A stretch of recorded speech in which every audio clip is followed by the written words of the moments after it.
আসসালামু আলাইকুম। আপনাদের সবাইকে সাদর আমন্ত্রণ জানাচ্ছি। আমি আহমেদ বাবু। কেমন আছেন আপনারা? আশা করি সবাই ভালো আছেন। আমি আল্লাহর মতো ভালো আছি, আলহামদুলিল্লাহ। যে ঘটনাটি আমাদের সাথে শেয়ার করেছেন তানিম, হায়ালিয়া, মায়ামি, ফ্লোরিডা থেকে। 2015 সালের কথা। তানিম তখন পড়াশোনা করতে গিয়েছেন আমেরিকায় এবং তিনি গিয়েছেন মায়ামিতে। তার চাচা থাকে সেখানে, তার চাচার ওখানে তিনি থাকেন এবং তিনি পড়াশোনা শুরু করবেন, তার ক্লাস শুরু হবে। চাচা প্রথম দিকে তাকে এদিক ওদিক ঘোরালো, অনেক কিছু দেখালো, পরিচিত করলো জায়গায়, এবং তাকে কাজ করতে হবে তার যে এক্সট্রা টাইমটা। তো কাজের জন্য তাকে তার চাচা তার নিজের স্টোরে, তার একটা দোকান ছিল কনভেনিয়েন্স স্টোর। সেটা ফ্লোরিডাতে বেশিরভাগ জায়গায় কনভেনিয়েন্স স্টোর আছে, অনেক বাঙালি মানুষের আছে। তো সেখানে তার চাচা তাকে মোটামুটি ট্রেন করে, বোঝায় যে এখানকার কাজের পরিবেশ কেমন, কি করতে হয়। তো তানিম মোটামুটি শিখে নেন। আর তানিমের টুকিটাকি ভালোই লাগতো, খারাপ না। তিনি চাচার সাথেই বেশ সময় কাটাতেন, তারপর বাসায় চলে আসতেন। তো এর মাঝে ক্লাস শুরু হলো, ক্লাস করছেন এবং এই জন্য তাকে বেশ পড়াশোনা করতে হচ্ছে, বেশ স্টাডি করতে হচ্ছে।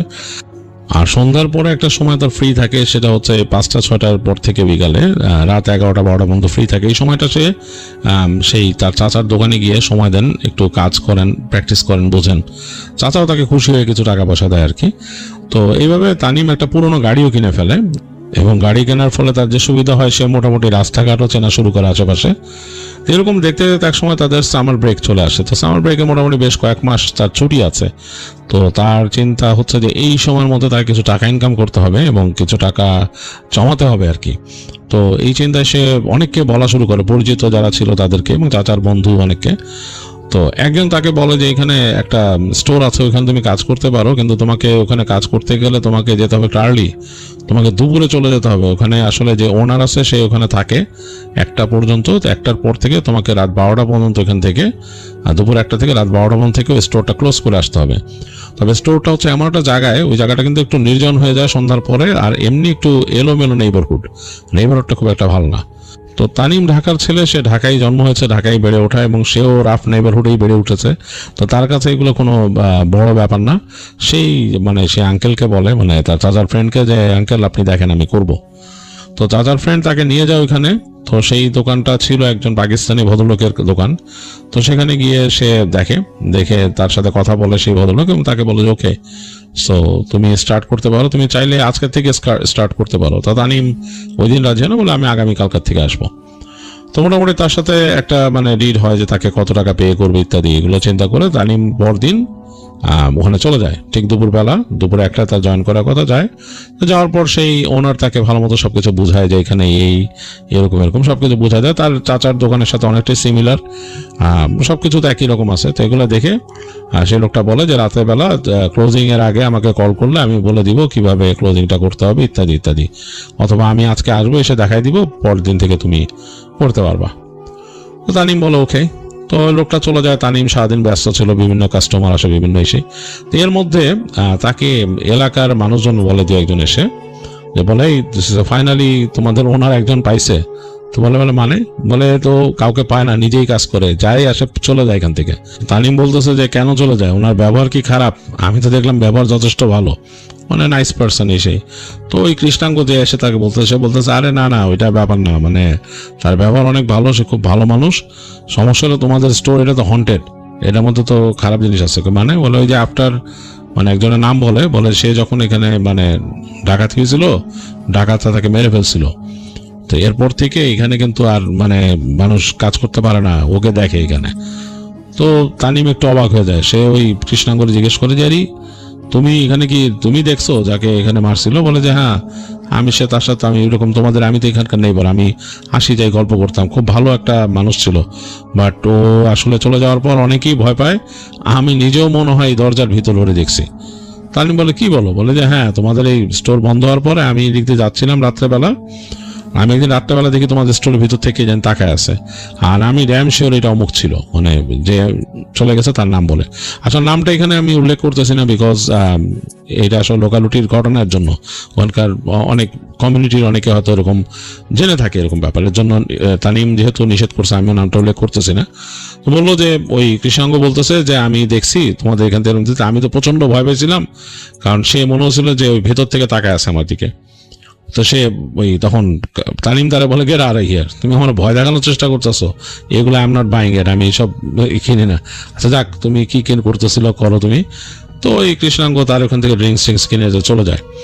তো এরকম আরো মানুষজন আসে, দেখা যাচ্ছে একটা সন্ধ্যা হয়েছে, এর মধ্যে ওখানে আরো দু একজন নেইবার আসে, এসে তাকে বলে যে ফাইনালি তো লোক পাইছে এখানে, মানে সবাই সবাইকে চিনে, যেহেতু ওই নেইবারহুডে ওই লোক দোকান চালায় অনেকদিন। তো বলছে যে হ্যাঁ, বলে তোমার বাড়ি কোথায়, সেই কথাবার্তা বলে। তো ওই কথায় কথায় আরেক মহিলাও তাকে বলতেছে যে তোমাদের এখানে কিন্তু হন্টেড, বুঝো এখানে কিন্তু কাজ করে না, ভয় পায়। তো এখন তানিমের কাছে একটু অস্বস্তি লাগছে যে এই ভদ্রমহিলা যে বলতেছে সে কিন্তু খুব মানে মনে হচ্ছে যে যথেষ্ট ভদ্র মহিলা, তার মধ্যে কোনো নাই। কৃষ্ণাঙ্গ যে বলছিল তারে মনে হচ্ছে যে সে একটু দুষ্ট হইতে পারে, মানে কারণ সে যেরকম আচার আচরণ করছে সেরকম। এই মহিলা একদমই ভদ্র। সে বলতেছে যে এখানে কিন্তু ভয় পায়, তোমার আগে কিন্তু অনেকে কাজ করে নাই। তখন বলছে কেন, কি হয়েছে তুমি জানো? বলে না না, আমি তোমার এগুলা বললে তুমি বলে দিবে ওকে, আর সে বলবে যে আমি ফাইনালি একটা লোক পাইছি, তোমরা তাড়াই দিছো। তো সে বলে না না, অ্যাটলিস্ট আমার সেফটির জন্য বলো কি হয়েছে, মানে আমি তো জানতে চাই এটা। বলে ভয় পায় এখানে, তোমার এখানে একজন জব করতে অনেকে বলে যে ও মারা যাওয়ার পর থেকে এখানে অনেকে তাকে দেখে এই স্টোরের মধ্যে। তো এটা শুনে তানিম এবার একটু মানে অন্যরকম ফিল করে, কারণ অলরেডি এখন রাত হয়ে গেছে, মানে 8টা-9টা বাজে এরকম টাইম, আর নির্জন হয়ে গেছে, তখন অলরেডি নির্জন হয়ে গেছে। মহিলা মনে হলো যে এই কথাটা বলার পর মহিলা নিজেই একটু ভয় পেয়েছে, সে একটু এদিক ওদিক তাকাচ্ছে। তো তাড়াতাড়ি মহিলাটা কথাবার্তা বলে তার জিনিসপত্রের দাম দিয়ে চলে গেল। তো ওই মহিলা চলে যাওয়ার পর দোকান কিন্তু আর কাস্টমার তখনও নাই, বেশ নীরব হয়ে আছে, অনেকক্ষণ কাস্টমার নাই। তা তানিম চুপচাপ বসে থাকলো অনেকক্ষণ, রেডিও বাজতেছিল আস্তে আস্তে। তো সে হেঁটে পেছন দিকে গেল।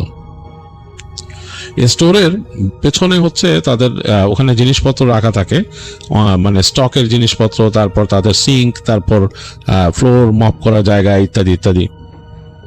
তো সে এদিকে হেঁটে গেল, হেঁটে গিয়ে সে ওখানে ওয়াকিং কুলার আছে, আবার বড় কুলার, দরজা খুললে পুরোটা একটা ঘরের মতো, ওইটাই ঠান্ডা হয়, ওখান থেকে এইসব ড্রিঙ্কস সবকিছু লোড করা হয় ভিতরে।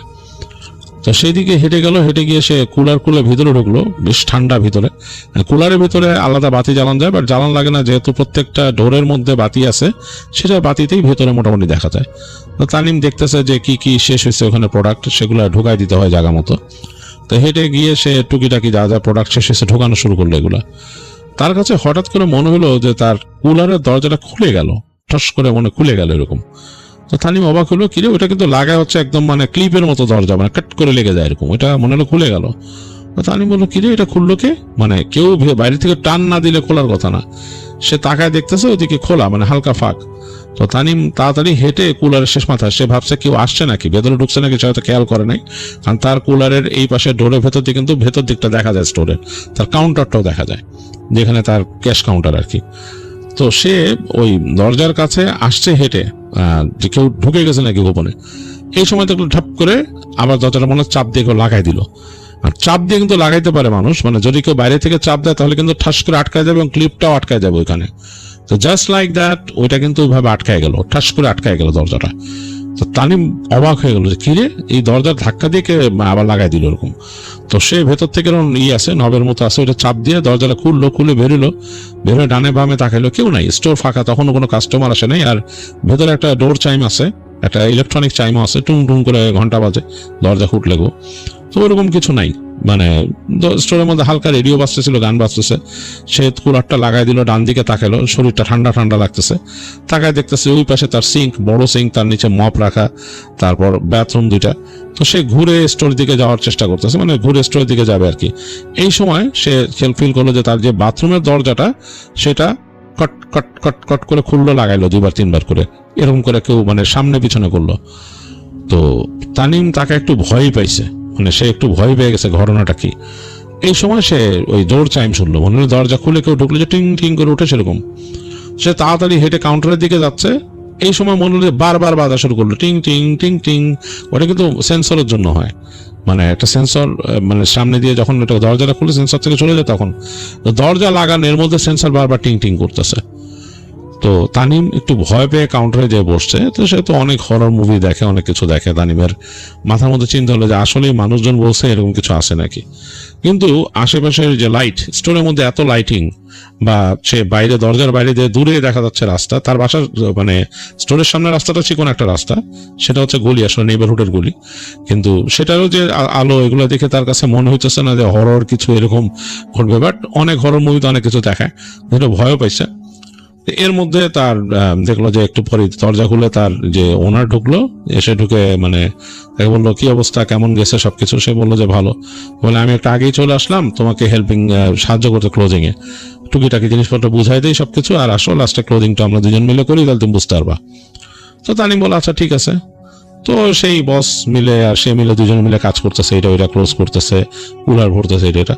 তো তানিম তার বসকে জিজ্ঞেস করলো যে আচ্ছা আমি একটা কথা বলি আপনাকে। বলে কি?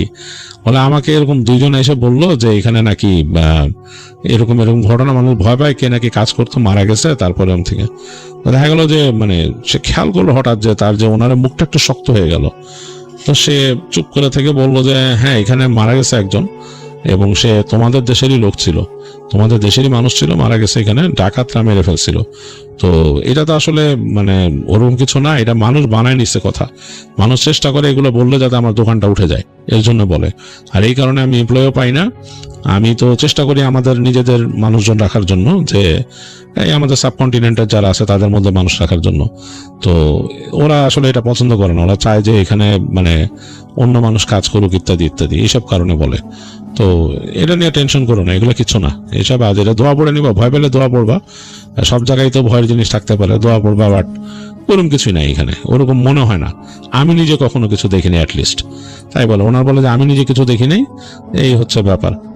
তো যাই হোক, তানিমকে এটা বোঝালো যে ক্লোজিং এর টাইম আসে, তারা দুজন মিলে স্টোরে লাইট বন্ধ করে বের হয়ে আসে, বের হয়ে এসে দুজন গল্প করে। ওনারটা খুব ফ্রেন্ডলি ছিল, খুব বন্ধুত্বপূর্ণ তার সাথে আচরণ। তো গল্প গুজব করে তারপর দুজন বিদায় নেয়, তানিম তার বাসায় চলে আসে। তানিম চিন্তা করে যে ভালোই তো, মানুষের হাজিরা, তার আসলে তো তার পয়েন্টগুলা মানে সেন্স মেক করে, সে যা বলছে যে হইতেই পারে এরকম।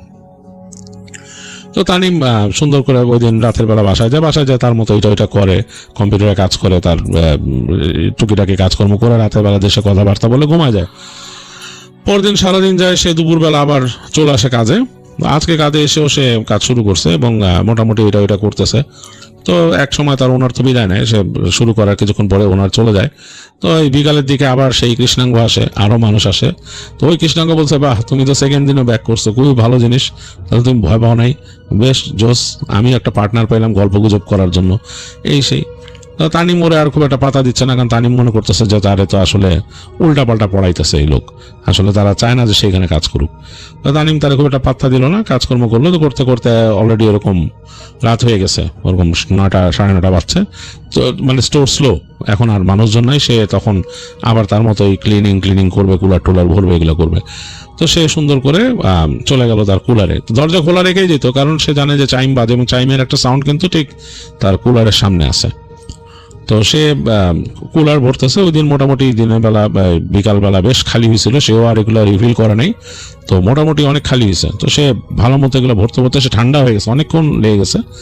তো ফাইনালি সে যখন নাকি বেশ মানে কুলার ভরা প্রায় তার শেষ, এই সময় হঠাৎ করে টপ করে পুরো অন্ধকার হয়ে গেল সব, একদম কুলারের যে ফ্যান ট্যান সব বন্ধ হয়ে গেল, মানে পুরো মানে ইলেকট্রিসিটি মানে টোটালি গন। এটা কিন্তু হয় না, মানে ওইখানে হওয়ার কথাই না, ওখানে মানে নর্মালি ইলেকট্রিসিটি নর্মালি কোনো দুর্যোগ ছাড়া যায় না, কিন্তু দপ করে সব নিভে গেল। তানিমের বুকের মধ্যে ধক করে উঠছে, কারণ সে হঠাৎ করে মানে লাইট ছিল তো তার সামনে, যে শেলফগুলোর পাশে তো লাইট জ্বলে বড় বড়, টিউব লাইট জ্বলে বড় বড়। সেটার আলোটা যখন ধপ করে নিভে গেছে, পুরো জায়গাটা ঘুরঘুরটি অন্ধকার হয়ে গেছে। আর তার বুকের মধ্যে ধপ করে আছে, সে কিছুই দেখতে পাচ্ছে না। কয়েক সেকেন্ডের জন্য চোখ পিট করে তারপর সে তাকায় দেখতেছে যে স্টোরের ভিতরে আবছা আলো দেখা যাচ্ছে। স্টোরের কর্নারে দুইটা ছোট ছোট এরকম চার্জ লাইট আছে, মানে ওইটা হচ্ছে ইলেকট্রিসিটি চলে গেলে এমার্জেন্সি জ্বলার জন্য, ওই দুইটা জ্বলে আছে শুধু, খুবই অল্প আলো। এটা অনেকটা স্পট লাইটের মতো, ওই জায়গায় আলো দিছে, এরকম খুব ছোট সামান্য একটু আলো, এতটুকুই যতটুকু দেখা যাচ্ছে পুরো জায়গাটা। ধোঁয়াশা কেমন, মানে তার কাছে একটু অস্বস্তি লাগতেছে। তো তানিম আস্তে ধীরে বেরোচ্ছে, প্রচন্ড ঠান্ডা, শরীরটা ঠান্ডা হয়ে গেছে তার। তো সে বুঝতে পারতেছে কুলার থেকে বেরোলেই তো তার গরম লাগবে। যে কুলারের যে ইটা সে চাপ দিল খোলার জন্য, দেখতেছে কুলার খুলে না, খুবই অবাক কাণ্ড। এরকম একটা বড় নবের মতো ছিল, যেটা চাপ দিলেই বাইরের ওই ইটা খুলে যেত, তখন যে তার যে লকের যে হ্যান্ডেলটা খুলে যেত আর কুলার খুলে আসে। সে চাপ দিতেছে, ওটা ডেবে যাচ্ছে, কিন্তু কুলার খুলে না। অনেকটা মনে হচ্ছে যে কেউ হাত দিয়ে বা শক্তি দিয়ে কেউ চেপে রাখলে যেরকম হয় দরজা, তানিম ওইটা চাপ দিয়ে দরজা ঠেলা শুরু করলো, দেখে খুলে না। তো তার কাছে প্রচন্ড ভয় লাগলো, প্রচন্ড ভয় লেগে গেছে তানিমের, যেটা কেমন কথাই ঠান্ডার মধ্যে আটকা থাকবে আর অন্ধকার, মানে কোনো ইলেকট্রিসিটি নেই, কিছু না, ইলেকট্রিসিটি কিভাবে গেল এখানে, তো ইলেকট্রিসিটি যাওয়ার কথা না। তো প্রচন্ড রকমের ভয় পেয়েছে তানিম। তো দেখে দরজা আর খুলতেছে না। তো এই পর্যায়ে সে চিন্তা করলো যে আমাকে তো কিছু করতে হবে, এখান থেকে বেরোতে হবে। তো সে চিন্তা করলো যে তার সামনের একটা শেলফ সে নামায় ফেলবে। সেখানে দুধের যেখানে শেলফটা ছিল, সেখানে যে মিল্কের গ্যালন রাখা থাকতো পরপর 2-3টা। তো সে দ্রুত ওই দুধের শেলফগুলোর থেকে দুধ নামায় ফেললো এবং মাঝখানটা শেলফ নামায় ফেললো, মোটামুটি একটা ফাঁকা জায়গা হয়েছে। ওইটা দিয়ে তানিম বের হয়ে গেল, সামনের দরজাটা ধাক্কা দিল, দেখলো যে দরজা খুলে গেছে, মানে ওই যে এমনি তো বাইরে তো গ্লাসের ডোর, ওইটা খুলে গেছে। সেখান থেকে বের হয়ে আসলো ভিতর থেকে ঠান্ডা, এবং তার কাছে মনে হচ্ছে পুরো স্টোরের ভিতরে ঠান্ডা, মানে প্রচন্ড রকমের ভয় পেল যে স্টোরের ভিতরে তার মনে হচ্ছে কুলারের মতো ঠান্ডা। অবাক কাণ্ড। বের হয়ে এসে দরজাটা লাগাইলো এবং সেই স্পটলাইটের আলো হালকা, মানে হালকা ভয় পড়ছে। এখন তার চোখের সামনে স্পটলাইটার গুলো পিট পিট পিট পিট করে স্পটলাইটের আলো দুটো নিভে গেল, পুরো স্টোরটা ঘুরঘুরটি অন্ধকার। সে অবাক হয়ে খেয়াল করতেছে স্টোরের বাইরে যে গ্লাস দিয়ে দেখা যাচ্ছে স্ট্রিটের যে আলো, ল্যাম্পের আলো হালকা এখানে আছে, কিন্তু পুরো স্টোর অন্ধকার। মানে কেউ দেখলে মনে করবে মানে স্টোরের সব বাতি নিভাই দিয়ে চলে গেছে ক্লোজ করে কেউ। সে তাড়াতাড়ি হাত বের করে ঘড়ি দেখলো, ঘড়িতে তাকায় দেখতেছে যে 12টা বাজে, 12টা 1। তো সে মনে করতে পারতেছে সে হয়তো 9:30টার দিকে মেবি কুলারে ঢুকছিল। 12টা কিভাবে বেজে গেল, মানে 10-11 3 ঘন্টা কিভাবে এখানে চলে গেল, তার মাথায় ঢুকতেছে না। তার কাছে এটা মানে একটা অবাক কাণ্ড মনে হলো যে আমি কি প্রায় 2.5-3 ঘন্টা কুলারের ভিতরে, ধরো আমি 9:30টায় ঢুকছি, মনে মনে চিন্তা করতেছে, তো 12টা বেজে গেল কেমনে, মানে একদম মিডনাইট হয়ে গেল। তো চিন্তা করতে করতে সে তার মোবাইল ফোন বের করলো, সে তাকায় দেখতেছে মোবাইল ফোনে নেটওয়ার্ক নাই। এই জায়গায় কিন্তু নেটওয়ার্ক বন্ধ হওয়ার প্রশ্নই আসে না, কারণ এটা মানে পুরো হোয়াইট কভারের জায়গা, এখানে নেটওয়ার্ক থাকেই। তো সে মানে খুবই অবাক হলো। অবাক হয়ে সে তার মোবাইলের যে লাইটটা, ফ্ল্যাশ লাইট আছে ভিতরে, ওটা জ্বালায়। সে গেল পেছনের দিকে, যেখানে তার দরজাটা বন্ধ দেখছিল। সে কুলারের দরজার কাছে গিয়ে পুরো অবাক হয়ে গেল যে কুলারের দরজা খোলা, হালকা ফাঁক করে রাখা, মানে কুলারের দরজাটা খুলছে, মানে কেউ ওই যে তার যে ওখানকার যে ক্লিপটা টান দিয়ে খুলছে এবং ফাঁক করে রাখছে দরজা। অন্ধকারের মধ্যে কিন্তু বোঝা যাচ্ছে এরকম। খুব ভয়ে ভয়ে সে ওই মোবাইলের আলো ফেললো ভেতরে, দরজাটা টান দিয়ে খুলে সে চিন্তা করছে আমি এতক্ষণ চাপ দিচ্ছি এখান থেকে, এই দরজা খুলে নাই, মানে কেউ চেপে রাখছে এরকম মনে হয়েছে। তো সে হাত দিয়ে এখান থেকে ডান হাত দিয়ে চাপ দিয়ে দেখলো যে ঠিকই তার এখানকার ক্লিপ বাঁকা হচ্ছে চাপ দেওয়াতে, মানে খুলে যাওয়ার কথা। তো সে তাড়াতাড়ি দরজাটা মানে লাগাই দিল, কুলারের লাগায় সে হেঁটে তাড়াতাড়ি যাচ্ছে কাউন্টারের দিকে। সে চিন্তা করছে আমি এখন যে ওনারকে কল দিব যে আপনার এখানে একটু মিস্টেরিয়াস জিনিসপত্র হইতেছে, আমি এখন চলে যাবো, আপনি কাইন্ডলি আসেন, আমি এখানে এরকম থাকতে পারবো না। এই চিন্তা করতে সে জাস্ট কাউন্টারের কাছাকাছি গেছে দ্রুত। সে কাউন্টারে মানে দিকে তাকাইছে আর কি, জাস্ট ওখানে যে তাকাইছে 1 সেকেন্ডের মধ্যে কাউন্টারের উপরে সে দেখলো যে একটা মানুষের অবয়ব দাঁড়ায় আছে অন্ধকারে। মনে হচ্ছে কেউ যদি দাঁড়ায় থাকে কাউন্টারের মধ্যে, তার মানে সে পুরো বুঝতে পারতেছে ডার্কের মধ্যে আরো ডিপ ডার্ক একটা অবয়ব, অন্ধকার, মানে হালকা যে রাস্তার আলো তো হালকা আসতেছে এখানে, এটার মধ্যে বোঝা যাচ্ছে একটা ডিপ অবয়ব এখন দাঁড়ায় আছে। তো তানিমের বুকের মধ্যে ধক করে উঠছে এবং সে প্রচন্ড ভয় পেয়ে গেছে। সে আসলে মানে কি করবে বুঝে উঠতে পারতেছে না। তার কাছে কেন জানি মনে হচ্ছে যে ওই যে অবয়বটা তাকে কিছু বলতে চায় এরকম। তো সে করলো কি, ভয় আর কাউন্টারের ধারে কাছে না যায় ঝেড়ে দৌড় দিয়েছে দরজার দিকে। মানে এটা সে অটো রিফ্লেক্সে দিছে, মানে তার আসলে মানে আর মানে সাহসী হয়নি কাউন্টারের ধারে কাছে দৌড় দিয়ে মেন দরজার দিকে যে ধাক্কা দিচ্ছে, দরজা খোলাই, দরজা খুলে গেল।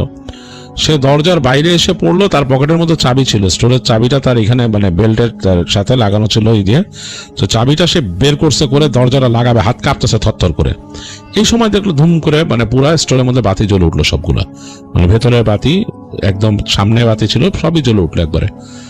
তারপরে সে হাত কাঁপতে কাঁপতে সে মানে চাবি লাগাই দিল, লাগাই দিয়ে সে দরজার থেকে বের হয়ে তার গাড়িতে আসলো। গাড়ি পার্ক করা ছিল সামনে, গাড়িতে বসে গাড়ি স্টার্ট দিয়ে সে মানে গাড়ি স্টার্ট দিছে, দিয়ে সে লক করে বসছে ভিতরে, এত ভয় লাগতেছে তানিমের। তারপর সে তার সেলফোন বের করলো, পুরো নেটওয়ার্ক আছে ফোনে। তো দেখতেছে যে তার শরীর কিন্তু এখনো ঠান্ডা ঠান্ডা। তো সে ফোন করলো তার ওনারকে, তার ওনার ফোন ধরলো। তো সে ফোন ধরে বলছে মিস্টার আরিফ, আমি আসলে সরি যে আমি এখানে ভয় পাইছি আপনার এখানে, আর আমি এত রাত পর্যন্ত এখানে থাকতে পারবো না, আমার এখানে সম্ভব না, আপনি কাইন্ডলি আসেন। আমি কিন্তু জাস্ট এখানে চাবি দিয়ে লাগাইছি, এখানে অ্যালার্ম টালার্ম কিছু সেট করে নেই, কিচ্ছু করা হয়নি।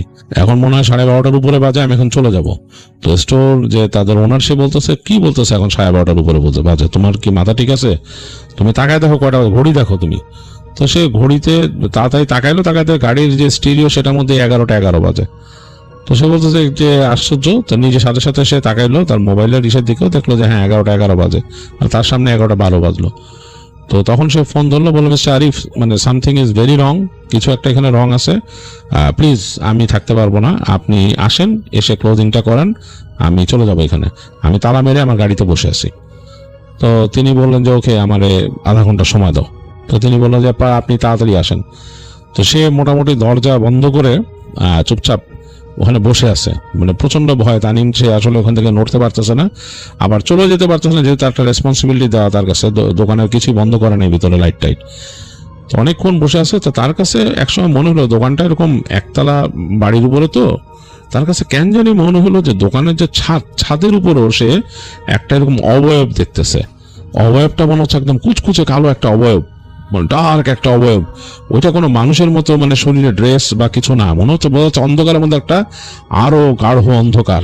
দোকানের ঠিক উপরে একটা উঁচু জায়গা, ওখানে যে ছাদের মতো হয়তো, ওখানে হাঁটাহাঁটি করতেছে এরকম। তো তানিম প্রচন্ড ভয় পেয়েছে, তার মনে হচ্ছিল যে সে তখনই মানে এখান থেকে জাস্ট ড্রাইভে দিয়ে, সে পার্কে দিয়ে রাখছিল গাড়ি স্টার্ট করে, সে মনে হচ্ছে জাস্ট ড্রাইভে শিফট করে সে তাড়াতাড়ি এখান থেকে টেক অফ করে। কিন্তু সে ওই যে নিজের দায়িত্ববোধের জন্য করতেছে না, নিজের গাড়ির মধ্যে একটু সাহস থাকে, সে দোয়া পড়তেছিল মনে মনে। তো বেশ অনেকক্ষণ পরে, তো আধা ঘন্টা লাগেনি, তার আগেই দেখছে যে ওখানে তার বসের গাড়ি চলে আসছে, এসে তার সামনে থামলো। তো এসে বস নামছে গাড়ির থেকে, সেও নামছে। তো সে নামার সময় তাকায় দেখতেছিল সেই বিল্ডিং এর ছাদের দিকে, তখন কিন্তু কিচ্ছু নাই ছাদের উপরে। তো সে তাড়াতাড়ি ওই গাড়ির থেকে নামলো, নেমে যেয়ে গেল তার বসের দিকে। তো বস বললো, কি হয়েছে, এত ভয় পেয়েছো কেন, কি ব্যাপার? তো সে চাবিটা বাড়াই দিল, গেট খুললো, গেট খুলে তারা দুজন ঢুকলো স্টোরের মধ্যে। সবকিছু নর্মাল যেরকম চলে, হালকা ওই যে ফ্রিজারে গুঞ্জন, হ্যাঁ তার ইসে। কিন্তু ওই সামনেই দেখতেছে যে ওইখানে যে সে যে দরজা খুলে বেরিয়েছে দিকে, তারা হেঁটে যেয়ে দেখতেছে ওখানে ওই দুধের ওখান থেকে সে বেরিয়েছে, ওই জায়গাটা ফাঁকা। মানে দরজাটা অটোমেটিক লেগে যায় কুলারের, কিন্তু জায়গাটা এরকম ফাঁকা, মানে দুধ নাই ভিতরে, সে নামায় রাখছিল যেরকম। সে বলে তার ওই স্টোর মালিককে যে কি হয়েছে পুরো জিনিসটা। স্টোর মালিক শুনে শুনে বলে, আসলে তোমার মাথার মধ্যে ভয় ঢুকে গেছে, তোমাকে মানুষজন বলছে এরকম। তখন তানিম রেগে যায়, তানিম রাগ করে বলে, আপনি কি আমাকে মনে করছেন যে আমি আপনার ইয়ার্কি করতেছি? আমি হচ্ছে একটা শহরের ছেলে, আমাদের শহর অনেক টাফ একটা শহর, এবং আমরা অনেক কিছুর মধ্যে দিয়ে ওখানে যাওয়া আসা করি। এইরকম অনেক হন্টেড জিনিস আমাদের শহরে প্রচলিত কথা, বাট এখানে আসলেই কিছু আছে। আপনি এটা আসলে কেমনে কন্ট্রোল করবেন আমি জানি না। এখানে তো আপনি মানে বিভিন্ন রকম জিনিস নিয়ে কারবার করেন, আপনি অ্যালকোহল বিক্রি করেন, আপনি এখানে ম্যাগাজিন বিক্রি করেন, অনেক রকম ম্যাগাজিন আছে, অনেক ছবি আছে, অনেক কিছু আছে। এগুলো তো আসলে মানে আপনার এখানে তো আপনি পবিত্র করতে পারবেন না জায়গাটারে। এখানে কিছু ঘটছে তো ঘটছেই, এখন এটা হয়তো কোনো একটা ব্যাপার স্যাপার আছে। যাই হোক ভাই, আপনার চাবি এই যে নেন, থ্যাংক ইউ ভেরি মাচ। আপনি যদি এখন আমার পেমেন্টটা ক্লিয়ার করে দিতে পারেন, অথবা আপনি আমার পরে রেডি করে এখানে আমি নিয়ে যাব। যাই হোক, নো হার্ড ফিলিং। তা যাক, বসের সাথে এগুলো বলে সেখান থেকে বেরোয় আসে। তো তার বস আর কিছু বলে না তাকে, সে আসলে জানে যে তার এখানে ঘরে, যেহেতু অতীতেও মানুষ কাজ করে নাই, ছেড়ে গেছে এখান থেকে কাজই পাবে। তো তানিম ওখান থেকে ওই দিন ছেড়ে চলে আসে।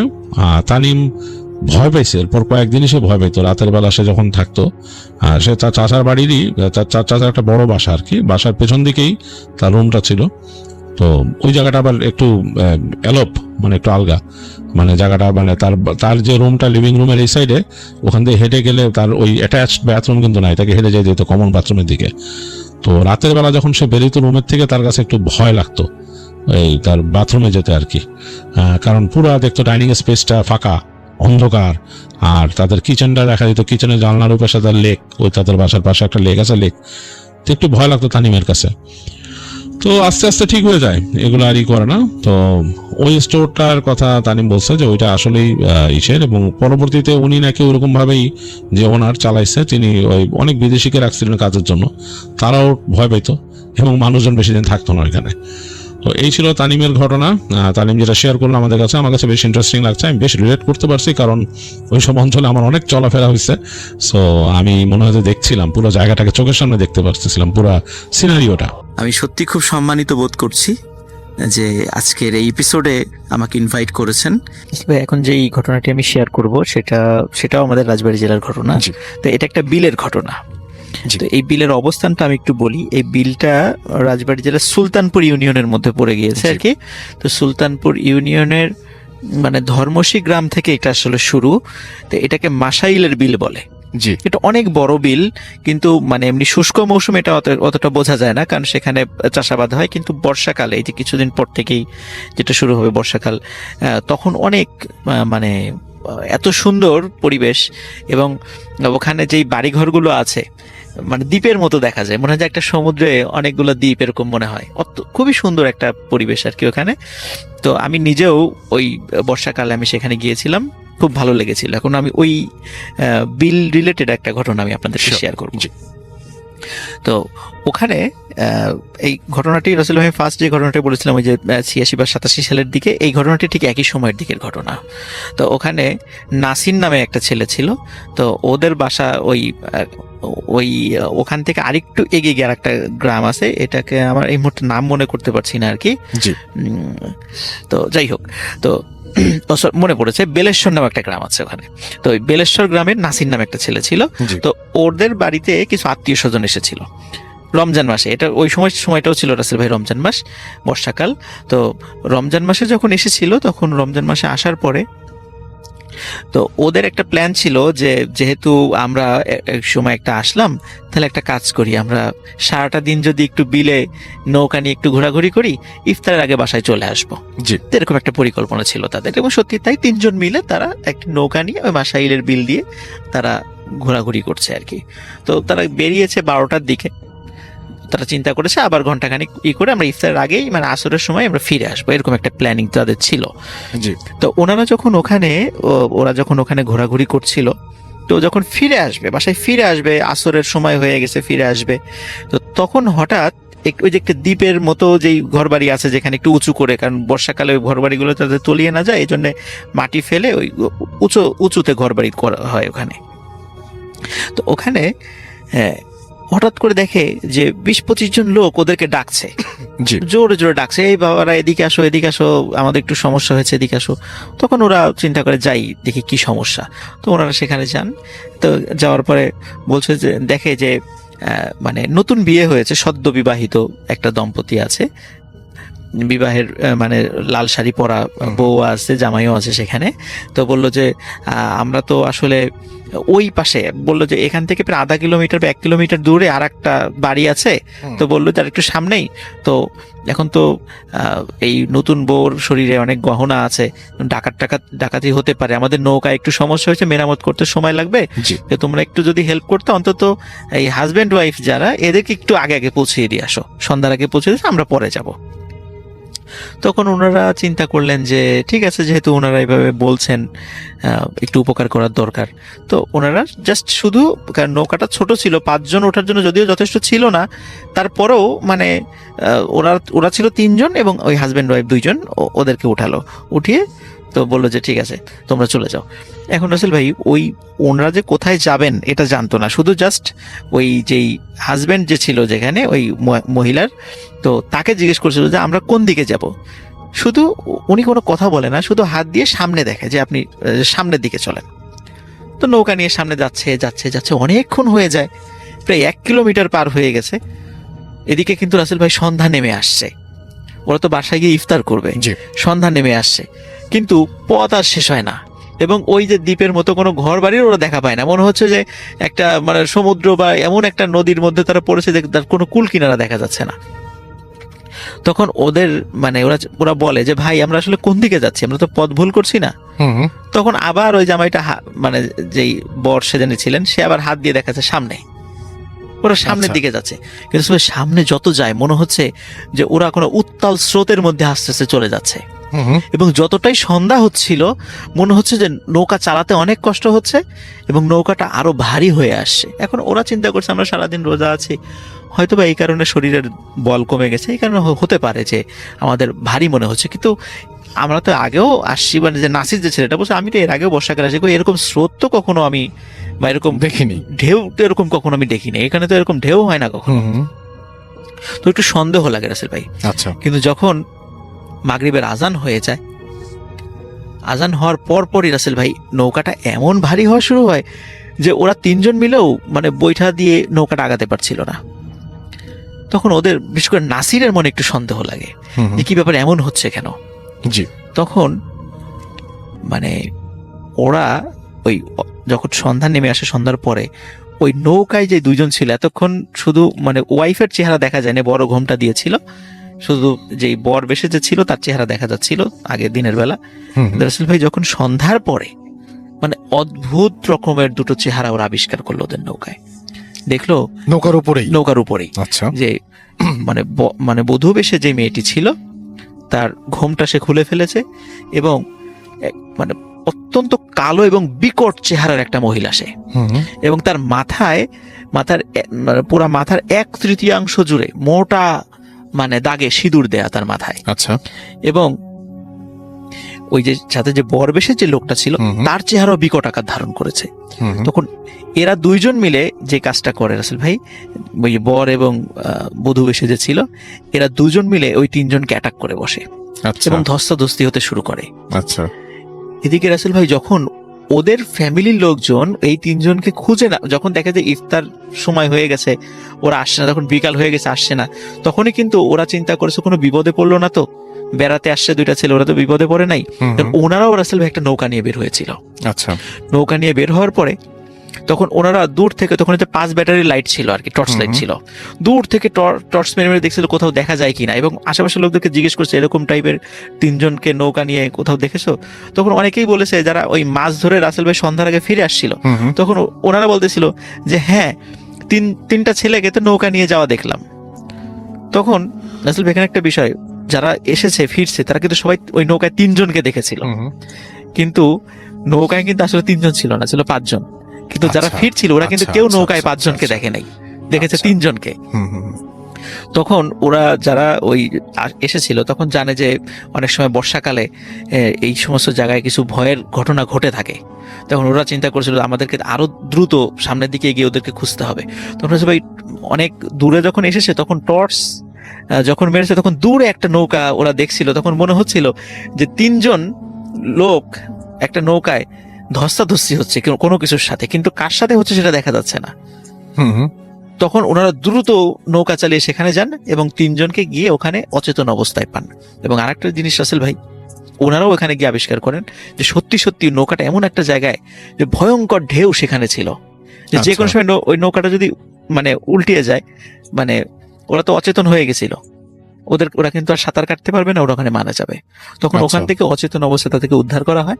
পরবর্তীতে তাদের যখন জ্ঞান ফেরে তখন তারা এই সকল ঘটনা খুলে বলে, এবং একজন ভালো আলেমের সাথে যখন এই বিষয়টা নিয়ে তাদেরকে একটু ঝাড়ফুঁক করার জন্য নিয়ে যাওয়া হয়, তখন তারা বলেছিল, মানে ওই আলেম বলেছিলেন যে তোমাদের ভাগ্যটা আসলে ভালো, যে রমজান মাস তো এই কারণে আসলে তোমাদের অতটা ক্ষতি করতে পারে নাই, কিন্তু যদি অন্য সময়টা হতো, এই বর্ষাকালে অন্য সময়টা হতো, এমন একটা জায়গায় তোমাদেরকে নিয়ে গেছিল, ওই জায়গাটা খুব দুষ্টু জিনপরিদের একটা আস্তানা, ওরা মাঝে মাঝে মানুষকে পথ ভুলিয়ে ওদিকে নিয়ে যায়। তো তোমরা এই সময়ের কারণে, রমজান মাসের কারণে ওরা অতটা তোমাদেরকে ক্ষতি করতে পারেনি, আল্লাহ তোমাদেরকে বাঁচিয়ে দিয়েছেন আর কি। তো এরপরে ওরা মোটামুটি এরপরে ওদের সাথে এই ধরনের ঘটনা রাসেল ভাই কখনো ঘটে নাই। এবং মাসাইলের বিলে বর্ষাকালে এরকম বেশ কিছু প্লেস আছে রাসেল ভাই যেখানে সন্ধ্যার পরে লোকজন কেউ যায় না, ওখানে এখনো এই ধরনের কিছু সমস্যা রয়ে গেছে।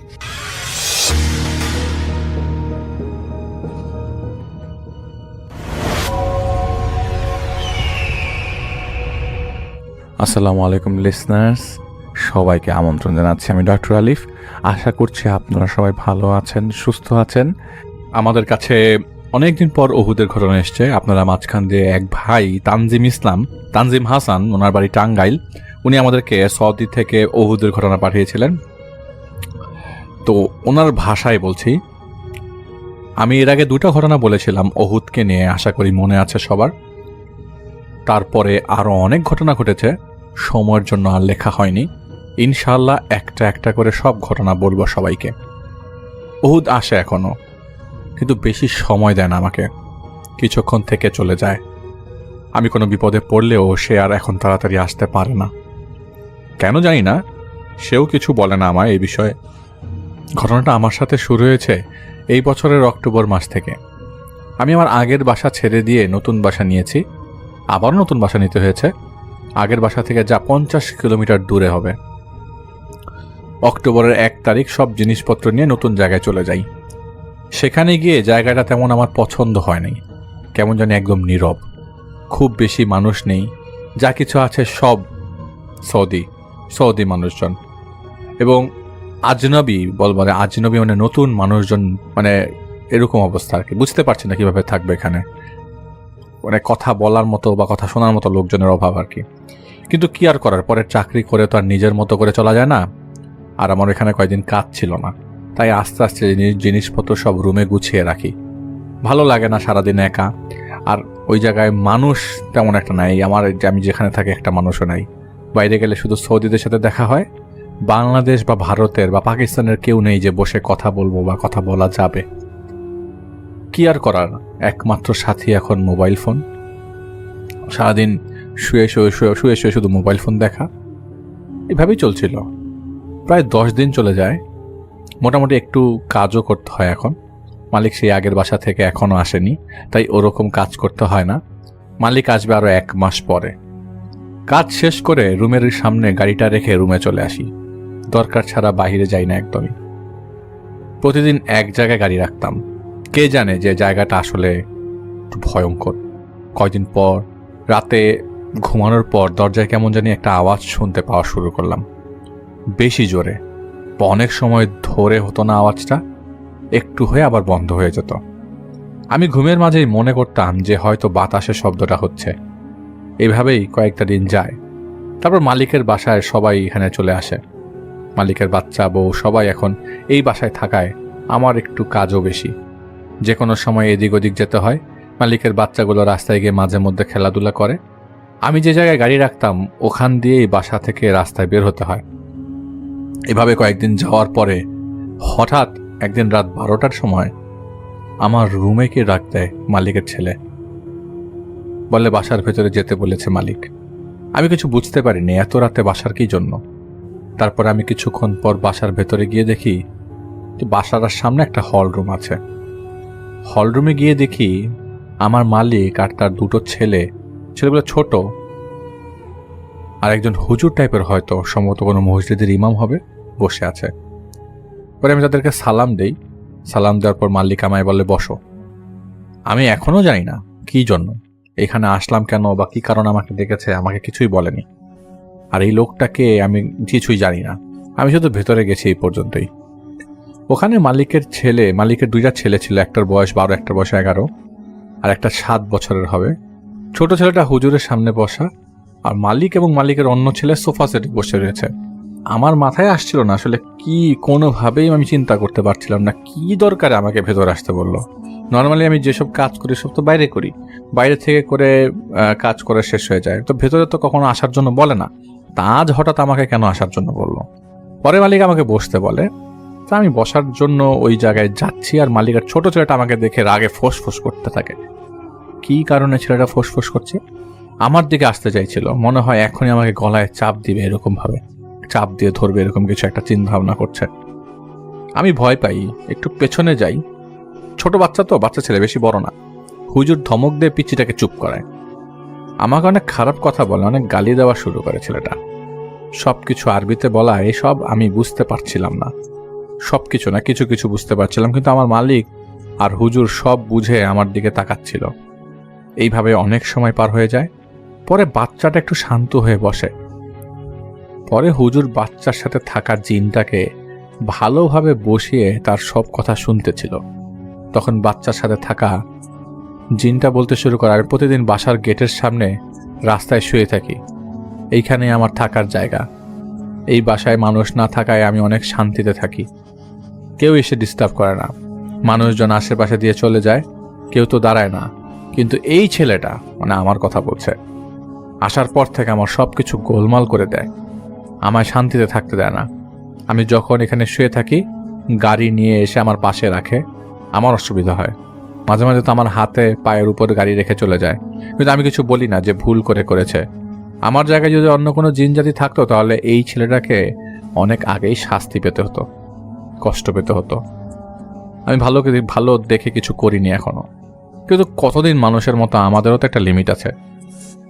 সীমা যখন পার হয়ে যায় তখন আর ভালো থাকা যায় না। প্রায় প্রতিদিন আমার কোনো না কোনো জায়গায় গাড়ি রেখে চলে যেত, পরে গাড়ি না সরালে আমার ওরকমভাবেই থাকতে হতো।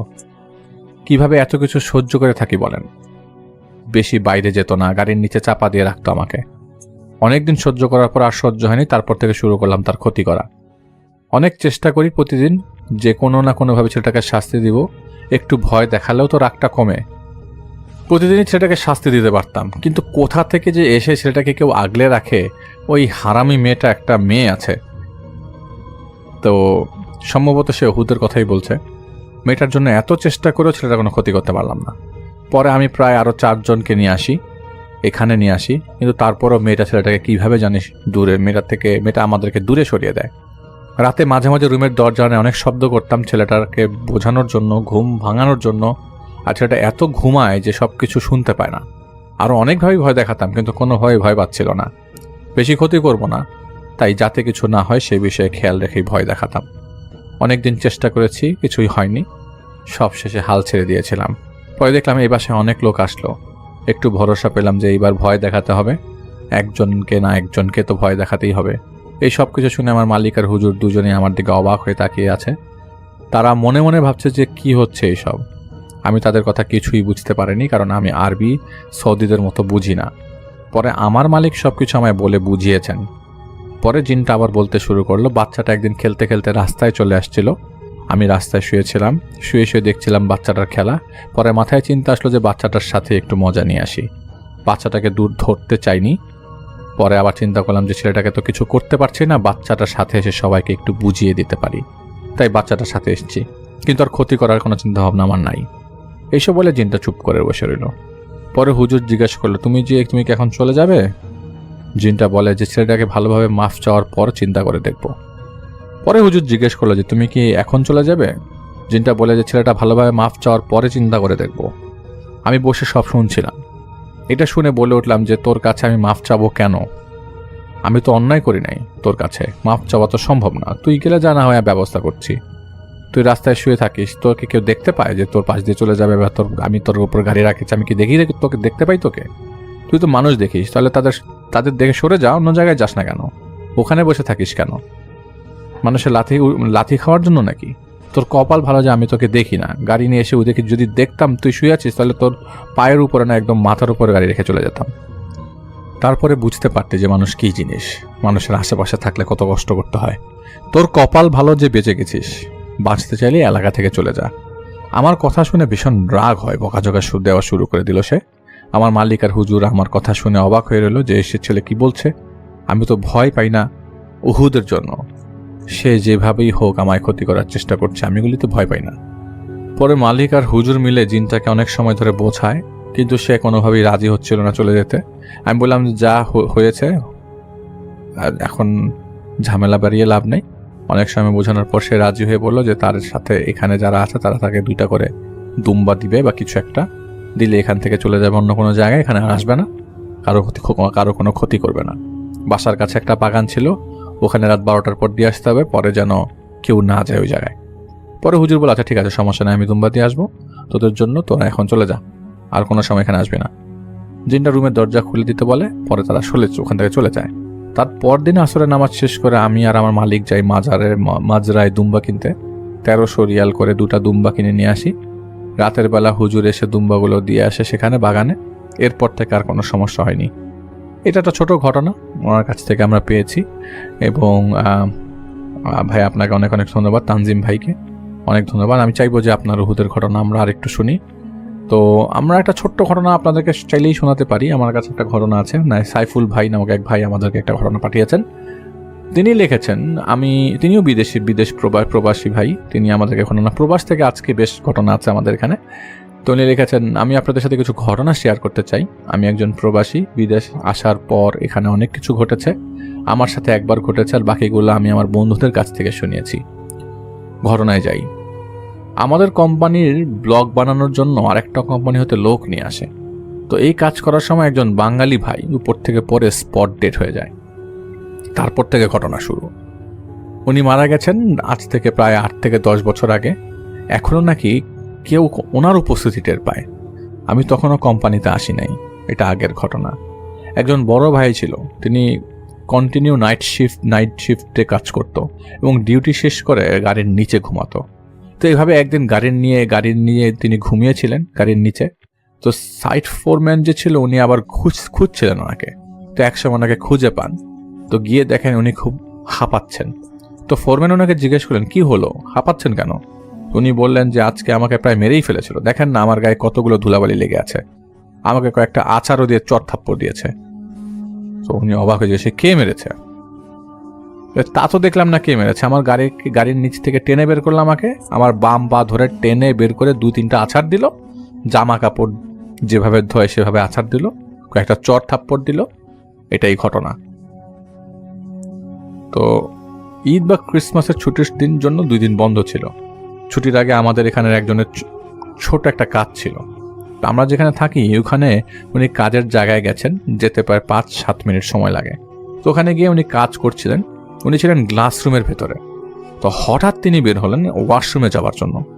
পাশে আরেকটা কোম্পানি আছে, তো ওখানে এত শব্দ হচ্ছে যে হাতুড়ি দিয়ে লোহা পেটালে যেরকম শব্দ হয় এরকম শব্দ, যে মনে হচ্ছিল ওখানে কেউ কাজ করছে। তো ওই মুহূর্তে রাত তখন 2-3টা বাজে। উনি বুঝতে পারছেন যে এটা স্বাভাবিক কিছু না। তো উনি পরে সিসি ক্যামেরা ফুটেজ চেক করে, কিন্তু কিছুই দেখতে পান না, শুধু শব্দটা পেয়েছেন তিনি। উনি একা ছিল, আরও একজন ছিল তার সাথে। তো এই ছিল আরেকটা ঘটনা, ওই জায়গার ঘটনা যে জায়গার ঘটনা ঘটেছে। আমি যখন প্রথম এখানে আসি, আসার পর একজন আমাকে বলেছিল, আপনি যে ওই ওয়াশরুমে একা যান, ওখানে একা যেন না, সমস্যা আছে, কিছু অশরীরী আত্মা ঘুরে বেড়ায়, ওদেরকে দেখা যায় না, অস্তিত্ব বোঝা যায়, ওইগুলো আপনার ক্ষতি করতে পারে। তা আমি এটা মনে করলাম যে নতুন মানুষ আসছি, ভয় দেখাচ্ছে আমাকে, আমি আমার মতো কাজ করি। একদিন হঠাৎ করে আমি আর আমার 2জন কাজের পার্টনার কাজ করছিলাম। একজন আমাকে বলছিল যে দেখো আজকে তো আমরা নাইট করব, ফুল নাইট, তো কেয়ারফুল থেকো, কখনো ওই পাশটায় যাবে না, আজকে কিন্তু আমরা বেশি একটা লোক নাই এখানে।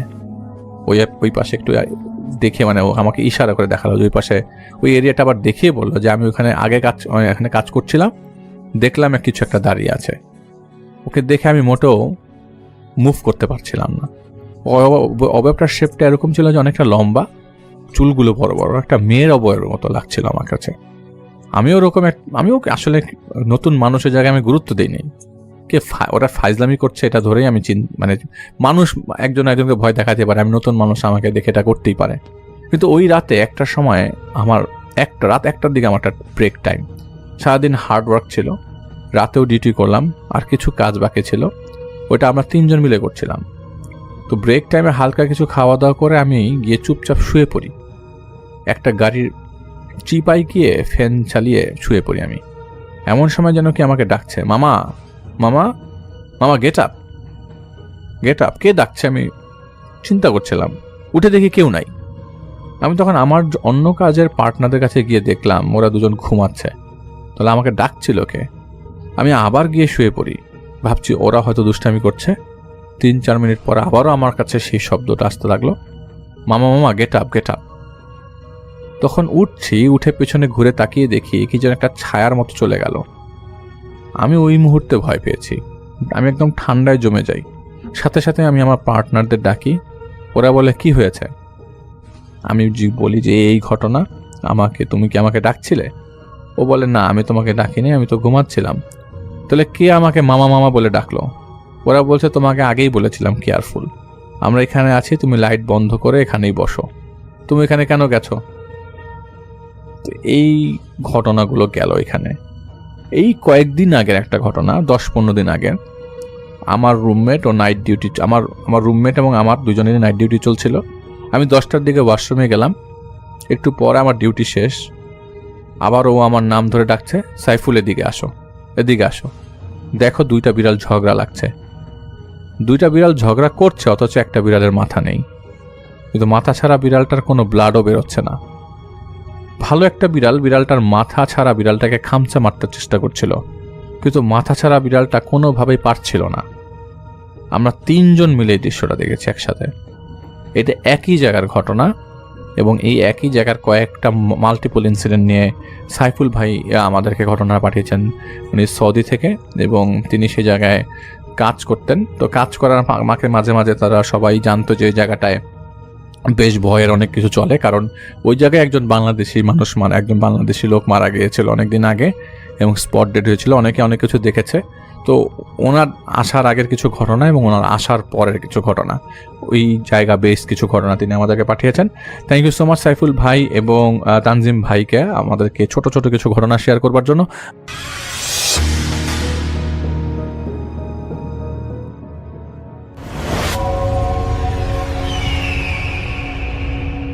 আসসালামু আলাইকুম লিসেনার্স। এখন যে ঘটনাটা আমি শেয়ার করবো এটা আমাদের রাজবাড়ির বহুত স্ট্রিমের সদস্য সজীব এটা কালেক্ট করে দিয়েছে আর কি, তো ধন্যবাদ সজীবকে। এখন যে ঘটনাটির সময়টা 2003 সাল। আর এই 3 সালে যিনি মানে তার নামটা হলো শরীফুল, তো উনি মানে যখন লেখাপড়া শেষ করেন প্রায় টানা 3 বছর ওনার কোনো চাকরি হচ্ছিল না। তো 3 বছর পরে একটা মাইক্রো ক্রেডিট কোম্পানিতে ওনার চাকরি হন এবং ওনার চাকরিটা হলো আপনার পাবনা জেলার ঈশ্বরদী থানাতে ওনার চাকরি হন। বাট ওনার যেই জায়গাটাতে ছিল সেটা হার্ডিঞ্জ ব্রিজ থেকে প্রায় 7 কিলোমিটার উত্তরে একটা জায়গাতে উনি থাকতেন আর কি, ওখানে একটা মেসে থাকতেন আর কি উনি। তো মেস কেন্দ্রিক রাসেল ভাই আসলে প্রথম ঘটনাটা শুরুর মানে সূত্রপাত। তো উনি যখন যে মেসটাতে থাকতেন সেই মেসটা ছিল দোতলা বিশিষ্ট মেস। তো উনি দেখতেন যে দোতলাতে কোনো রুমগুলো ভাড়া দেওয়া হয় না, সব ভাড়া হচ্ছে নিচতলাতে। তো নিচতলাতে রুমগুলো খুব বেশি মানে একটু ঘিঞ্জি, একটু স্যাঁতস্যাঁতে, কিন্তু দোতলার রুমগুলো ভালো, কিন্তু কেন জানি দোতলার রুম কখনোই ভাড়া দেয় না, মানে একটা অদ্ভুত ব্যাপার। তো এইটা নিয়ে ওনার একটা কৌতূহল ছিল, কিন্তু ওইভাবে কখনো মানে প্রশ্ন করলেও কেয়ারটেকার কখনো ওনাকে ওইভাবে উত্তর দেয় নাই। আচ্ছা। তো উনি যে কাজটা করতেন নর্মালি সকালবেলা অফিসে চলে যেতেন, আবার সন্ধ্যার দিকে ফিরে আসতেন। সন্ধ্যার দিকে ফিরে এসে অফিসের কিছু কাজ আবার ঘরে বসে উনি করতেন আলোতে। তো এখন উনি একদিন সন্ধ্যার পর বাসায় এসে যখনই দরজাটা খুলেছেন, রাসেল ভাই মাঝখানে আমি একটু হয়ে গেছে, সেটা হলো ওই রুমটা ঘিঞ্জি হওয়ার কারণে উনি ওই মানে কেয়ারটেকারকে বলে অনেক রিকোয়েস্ট করে দোতলার একটা বন্ধ রুম, মানে দোতলার রুমগুলো সবই প্রায় খোলা থাকতো কিন্তু একটা রুম সবসময় বন্ধ থাকতো, উনি বন্ধ রুমটা অনেক রিকোয়েস্ট করে মানে দারোয়ান মানে কেয়ারটেকারের কাছ থেকে রিকোয়েস্ট করে রুমটা নেন আর কি। তো ওখানে 1-2 দিন একটু ভালো ছিলেন আর কি।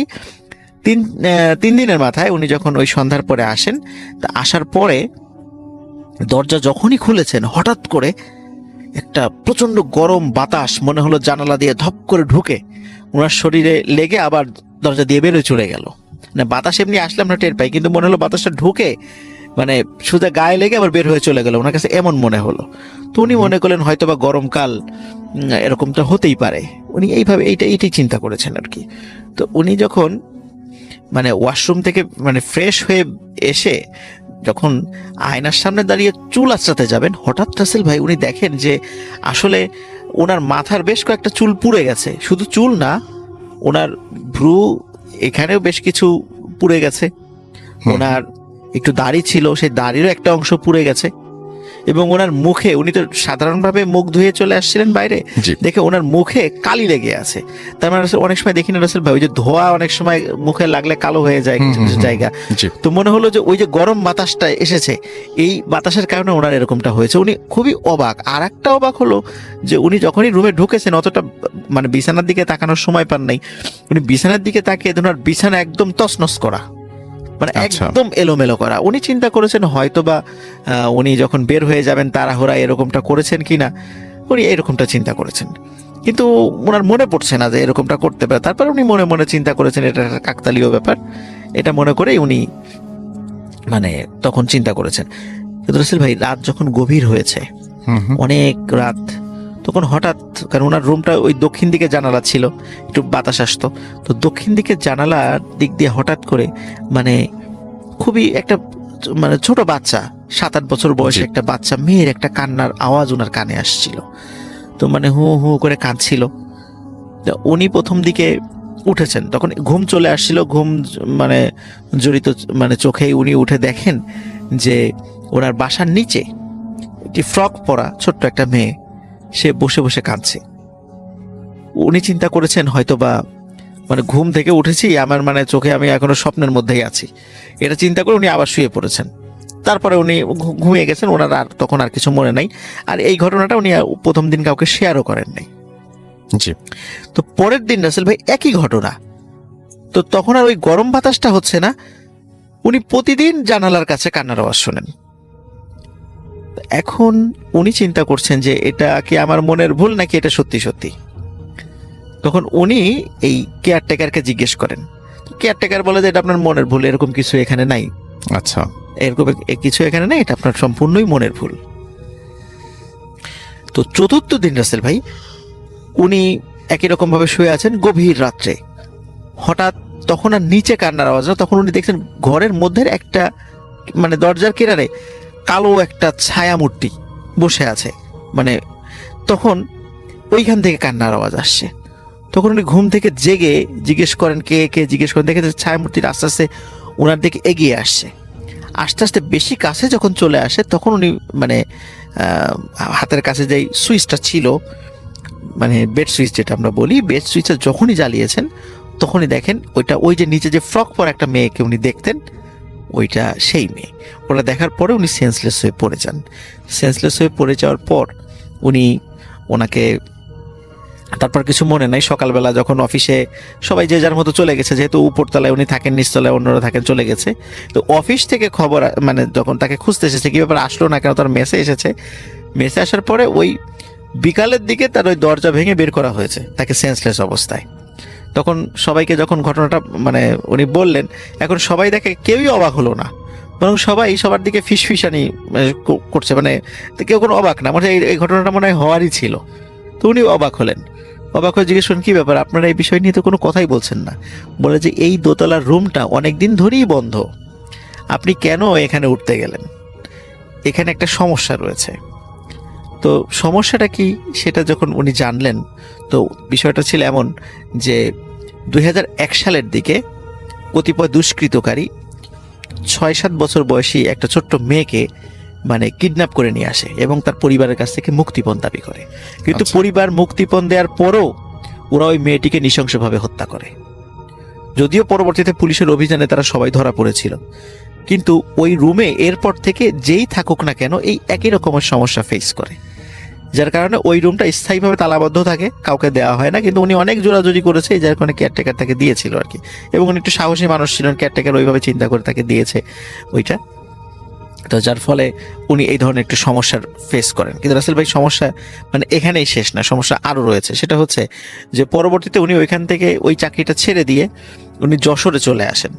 যশোরে একটি প্রতিষ্ঠানে, একটা স্বনামধন্য প্রতিষ্ঠানটার নাম আমি বলবো না, স্বনামধন্য একটা প্রতিষ্ঠানে, সেখানে যেহেতু ওনার মাইক্রো ক্রেডিট মানে ক্ষুদ্র ঋণদান কর্মসূচিতে অভিজ্ঞতা ছিল, ওখানে একটা এনজিওতে উনি মানে কাজ নেন।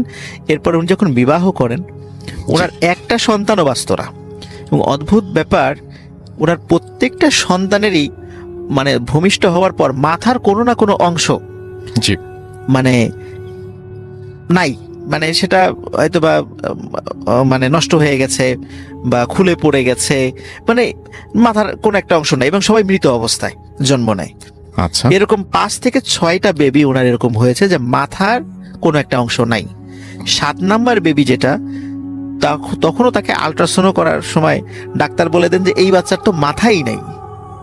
এই যে অদ্ভুত ব্যাপারগুলো রাসেল ভাই ওনার সাথে ঘটতে থাকে, তখন উনি বিভিন্ন লোকের মানে পরামর্শ নেন এই সমস্যাটার কারণ সম্পর্কে।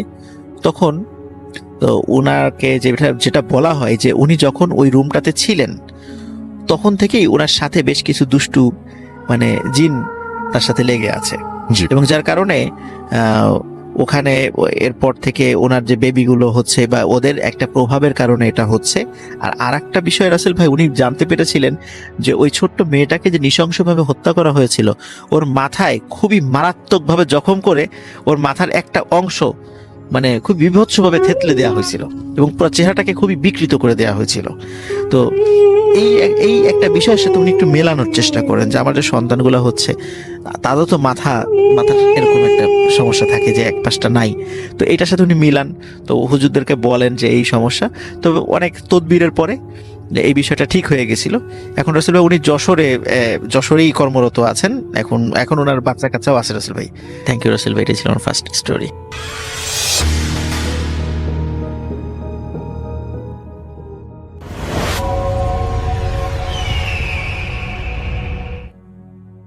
আসসালামু আলাইকুম রাসেল ভাই, আশা করি ভালো আছেন। আমরা জানি আপনি সবসময় ভালোর দলে। আমার নাম আরজেল, আমি ঢাকার যাত্রাবাড়ি এলাকা থেকে বলছি। আমি যে ঘটনাটির কথা বলছি সেটি আসলে গাজীপুরের একটি গার্মেন্টস ফ্যাক্টরি রিলেটেড ঘটনা। তো সঙ্গত কারণেই যেহেতু এখনো গার্মেন্টস ফ্যাক্টরিটি এখনো রানিং অবস্থায় আছে, এখানে শত শত মানুষ কাজ করছে, তো সঙ্গত কারণে আমি সেই প্রতিষ্ঠানটির নাম এখানে উল্লেখ করছি না এবং এক্সাক্ট লোকেশনটি দিচ্ছি না। তবে আমি যে ঘটনাগুলো শেয়ার করবো সেগুলো সম্পূর্ণ সত্য, এবং এগুলোর সাক্ষী আসলে বহু মানুষ। তো প্রথমে ঘটনাটিতে আমি একদম সরাসরি চলে যাচ্ছে। এখন ঘটনাটি অ্যাকচুয়ালি ঘটেছে 2008-এর মাঝামাঝি থেকে 2009-এর শেষ দিক পর্যন্ত। তো অ্যাকচুয়ালি যেটি মানে আমরা শুনি, তখন আমরা হাই স্কুলে পড়তাম। তো প্রথমত হচ্ছে আমাদের স্কুলে এই গার্মেন্টস ফ্যাক্টরির বিভিন্ন বিষয় নিয়ে আলোচনা হতো, যে সেখানে অনেক ধরনের ভৌতিক কার্যক্রম হচ্ছে, অনেক যেখানে যারা কাজ করছেন তারা কাজ শেষে বাইরে এসে বিভিন্ন ধরনের এক্সপিরিয়েন্স শেয়ার করছেন। তো আমরা যেহেতু অনেক ছোট ছিলাম, আমাদের সাথে এই বিষয়গুলো নিয়ে মানে ওভাবে কারোর সাথে কথা হতো না। দেখা যেত যে লোকমুখে ভেসে আসা যে ঘটনাগুলো, এক্সপিরিয়েন্সগুলো, সেগুলোই আমরা শুনতাম। কিন্তু ওগুলো সত্যি কথা বলতে কনক্রিট ভাবে একদম যে বলার মতন কিছু মানে অমনও ছিল না। তো আমি যেই ঘটনাটি আসলে মানে এইটির যে একদম ভিতরকার একদম যেই ঘটনাগুলো, সেগুলো অ্যাকচুয়ালি শুনি ওই গার্মেন্টস ফ্যাক্টরির হচ্ছে ইমাম যিনি, তিনি হচ্ছেন আমার ক্লাসমেটের বাবা, ওই সময় ছিলেন উনি।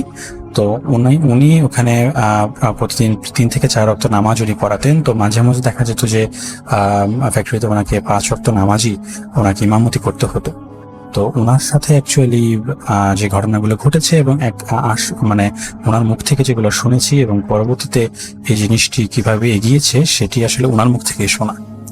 তো প্রথমত হচ্ছে 2008-এর শেষ দিকে আমরা শুনি যে এই গার্মেন্টস ফ্যাক্টরিতে হঠাৎ করে বিভিন্ন ধরনের কর্মী নিখোঁজ হয়ে যেতেন, কিংবা অনেককে পাওয়া যেত যাদের হচ্ছে শারীরিক অবস্থা খারাপ। এরকম মানে শারীরিক অবস্থা খারাপ বলতে আমি বোঝাচ্ছি যে অনেক মানুষ মাথা করে পড়ে যাচ্ছে কাজের সময়, অনেক মানুষ হচ্ছে মানে হুট করেই রক্তবমি করা শুরু করতো, অনেকে হসপিটালাইজ করা হতো, হসপিটালাইজ করার পর অনেকে মারা পর্যন্ত যেত। তো এই ধরনের বিষয়গুলো নিয়ে মানে আসলে কেন ঘটছে এগুলো, হাসপাতালের মানে কোনো ধরনের প্রথমে ধারণা করা হয়েছিল যে কোনো ক্ষতিকারক রাসায়নিক পদার্থের জন্য হয়তো এগুলো হচ্ছে, কিন্তু অ্যাকচুয়ালি পরবর্তীতে দেখা যায় যে পরবর্তীতে যে ঘটনাগুলো হয় কয়েক মাস পর থেকে শুরু হয়, সেগুলো হচ্ছে যে তাদের হুট করেই তাদের গায়ে আঁচড়ের দাগ পাওয়া যেত, বিভিন্ন কর্মীদের গায়ে দেখা গেল তারা অজ্ঞান হয়ে যাচ্ছে এবং পরবর্তী তাদের গায়ে আঁচড়, এরকম কিছু। তো এইভাবে ঘটনাগুলি বিভিন্নভাবে চলতে থাকে। তো এইগুলোর আসলে কোনো ধরনের সমাধান পাওয়া যাচ্ছিল না। তো প্রথমে যে জিনিসটা নিয়ে আসলে সত্যি কথা বলতে সবচেয়ে বেশি আলোচনা সৃষ্টি হয় সেটা হচ্ছে যে এখানে প্রতিদিনই দেখা গেল 1-2 করে যে কর্মী তারা নিখোঁজ হয়ে যেত, অর্থাৎ আজকে কাজে আসছে, তাদের সবকিছু ঠিকঠাক, তো হুট করে দেখা যেত যে তারা নেই। তো এই নিখোঁজ হয়ে যাওয়াটা মানে একটা পর্যায়ে, এবং যে তখনকার সময়ের সাথে কথা বলতে সিসিটিভি ক্যামেরা বা ওরকম অতটা মানে কমন ছিল না।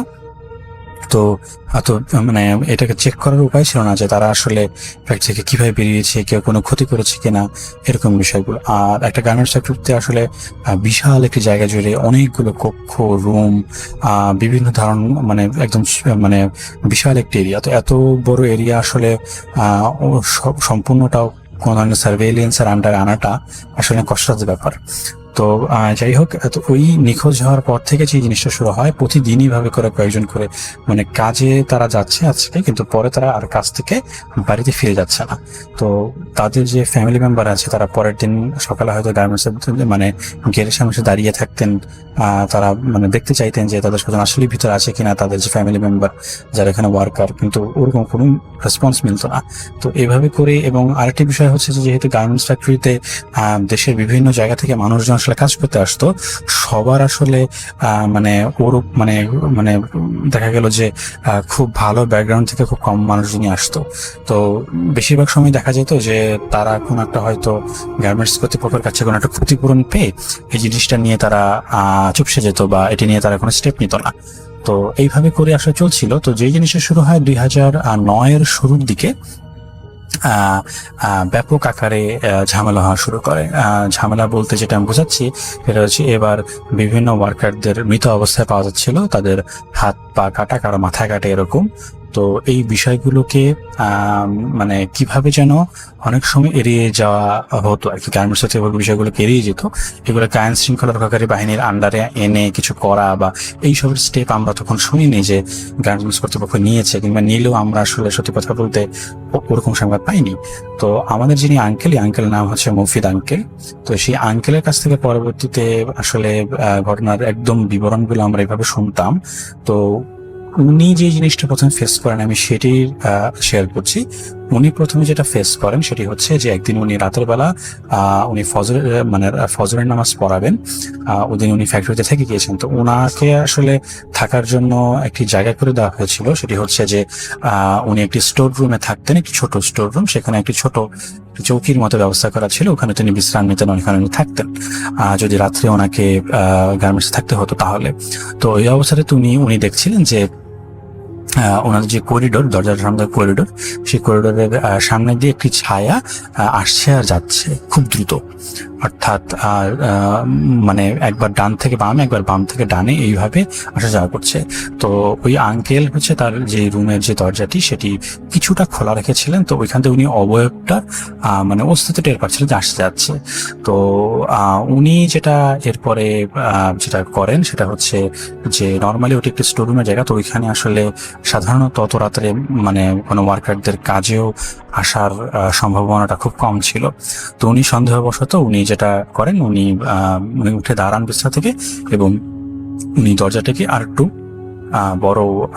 বড় আকারে খুলে দেন। তো খুলে দেওয়ার পরে উনি যেটা দেখেন সেটা হচ্ছে একটি অস্বাভাবিক রকমের কালো রঙের একটি মানুষ, প্রায় তার উচ্চতা 6 থেকে 6.5 ফিট হবে, এবং তার হাত পা হচ্ছে প্রচন্ড কালো এবং হাতের নখগুলো বিশাল বড় বড়। তো উনি প্রথমে যেটা দেখেন যে ওটা হচ্ছে ওনাকে ক্রস করে সামনের দিকে এগিয়ে যাচ্ছিল করিডোর দিয়ে। উনি তখন দরজা থেকে একটু ভিতরে দাঁড়িয়ে আছেন। তো ওই অবস্থায় উনি দেখলেন যে প্রথমে উনি দেখেন যে ওই জিনিসটার পিঠ দেখেন যে এটা হেঁটে যাচ্ছে। ওটি পরনে ছিল একটি, আমরা গ্রামের যারা কৃষক আছেন তারা অনেকে লুঙ্গি বা ধুতিকে আগে যে কাছা দিয়ে পরা জিনিসটাকে যেটা বলে, ওইভাবে একটা সাদা রঙের মানে লুঙ্গি বা ধুতির মতো কিছু একটা কাছা দিয়ে পরা। হ্যাঁ, তো ওই এবং পরাটা আর বাকি শরীর আর কোনো কাপড় চোপড় নেই। তো ওইভাবে যাচ্ছে। তো উনি যখন দেখেন ওই জিনিসটা যখন আবার ব্যাক করছে, অর্থাৎ ডান পাশ থেকে যখন বাম পাশে যখন সে করিডোর থেকে আসছে, উনি তখন যেটা দেখলেন এই জিনিসটা কোনো মাথা নেই এবং এটার মাথা হচ্ছে ওটার বাম হাতের উপরে সেটা নিয়ে ওটা হাঁটছে। এবং উনি যখন এই মাথাটার দিকে তাকালেন তিনি দেখলেন ওটা চোখ দিয়ে তাকিয়ে দিয়েছে, মুখ দিয়ে একটি মানে হাসির মতন একটি রিয়াকশন ওটি দিয়ে রেখেছে। এবং ওনাকে দেখা মাত্রই ওই জিনিসটি এতক্ষণ যে হাঁটাচলা করছিল বন্ধ করে সোজাসুজি ওই মুফিদ আঙ্কেলের দিকে তাকিয়েছিলেন। এটি দেখে আমরা যিনি আঙ্কেল ছিলেন তিনি মানে অনেকটা ভারসাম্য হারিয়ে যাওয়ার মতন অবস্থা হয়। কিন্তু উনি আসলে অনেক মানে সাহসী একজন ব্যক্তি ছিলেন এবং উনি যেহেতু একজন ইমাম ছিলেন তো উনি দোয়া দুরুদ বা ওনার যেসব পড়ার উনি থাকেন। তো একটা পর্যায়ে পড়তে পড়তে যে জিনিসটা দেখা যায় যে ওই জিনিসটা মানে উল্টো দিকে ঘুরে হচ্ছে চলে যাচ্ছে। উনি দেখলেন উল্টো দিকে ঘুরে চলে যাচ্ছে এবং উনি সেই জিনিসটা করেন, ওই দরজা থেকে বেরোয় দেখেন এই জিনিসটা আসলে এই করিডোর থেকে গিয়ে একটা দিকে চলে গেল। তো উনি যখন একটু পিছু পিছু গেলেন, পিছু যাওয়ার পরে দেখেন এই করিডোর যে পরে যে ফাঁকা জায়গায় গিয়ে দেখেন কোনো কিছু অস্তিত্ব নেই, কোনো কিছু ট্রেস নেই। তো উনি যখন এই জিনিসটা ফেস করেন তখন হচ্ছে অ্যাকচুয়ালি উনি আসলে ওনার যিনি সুপিরিয়র ছিলেন এখনকার জেনারেল ম্যানেজার তাকে জানান। তো জেনারেল ম্যানেজার বলেন এগুলো আপনি ভুল দেখেছেন বা এগুলো নিয়ে আপনার চিন্তা ভাবনা করতে হবে না, এরকম কিছু একটা।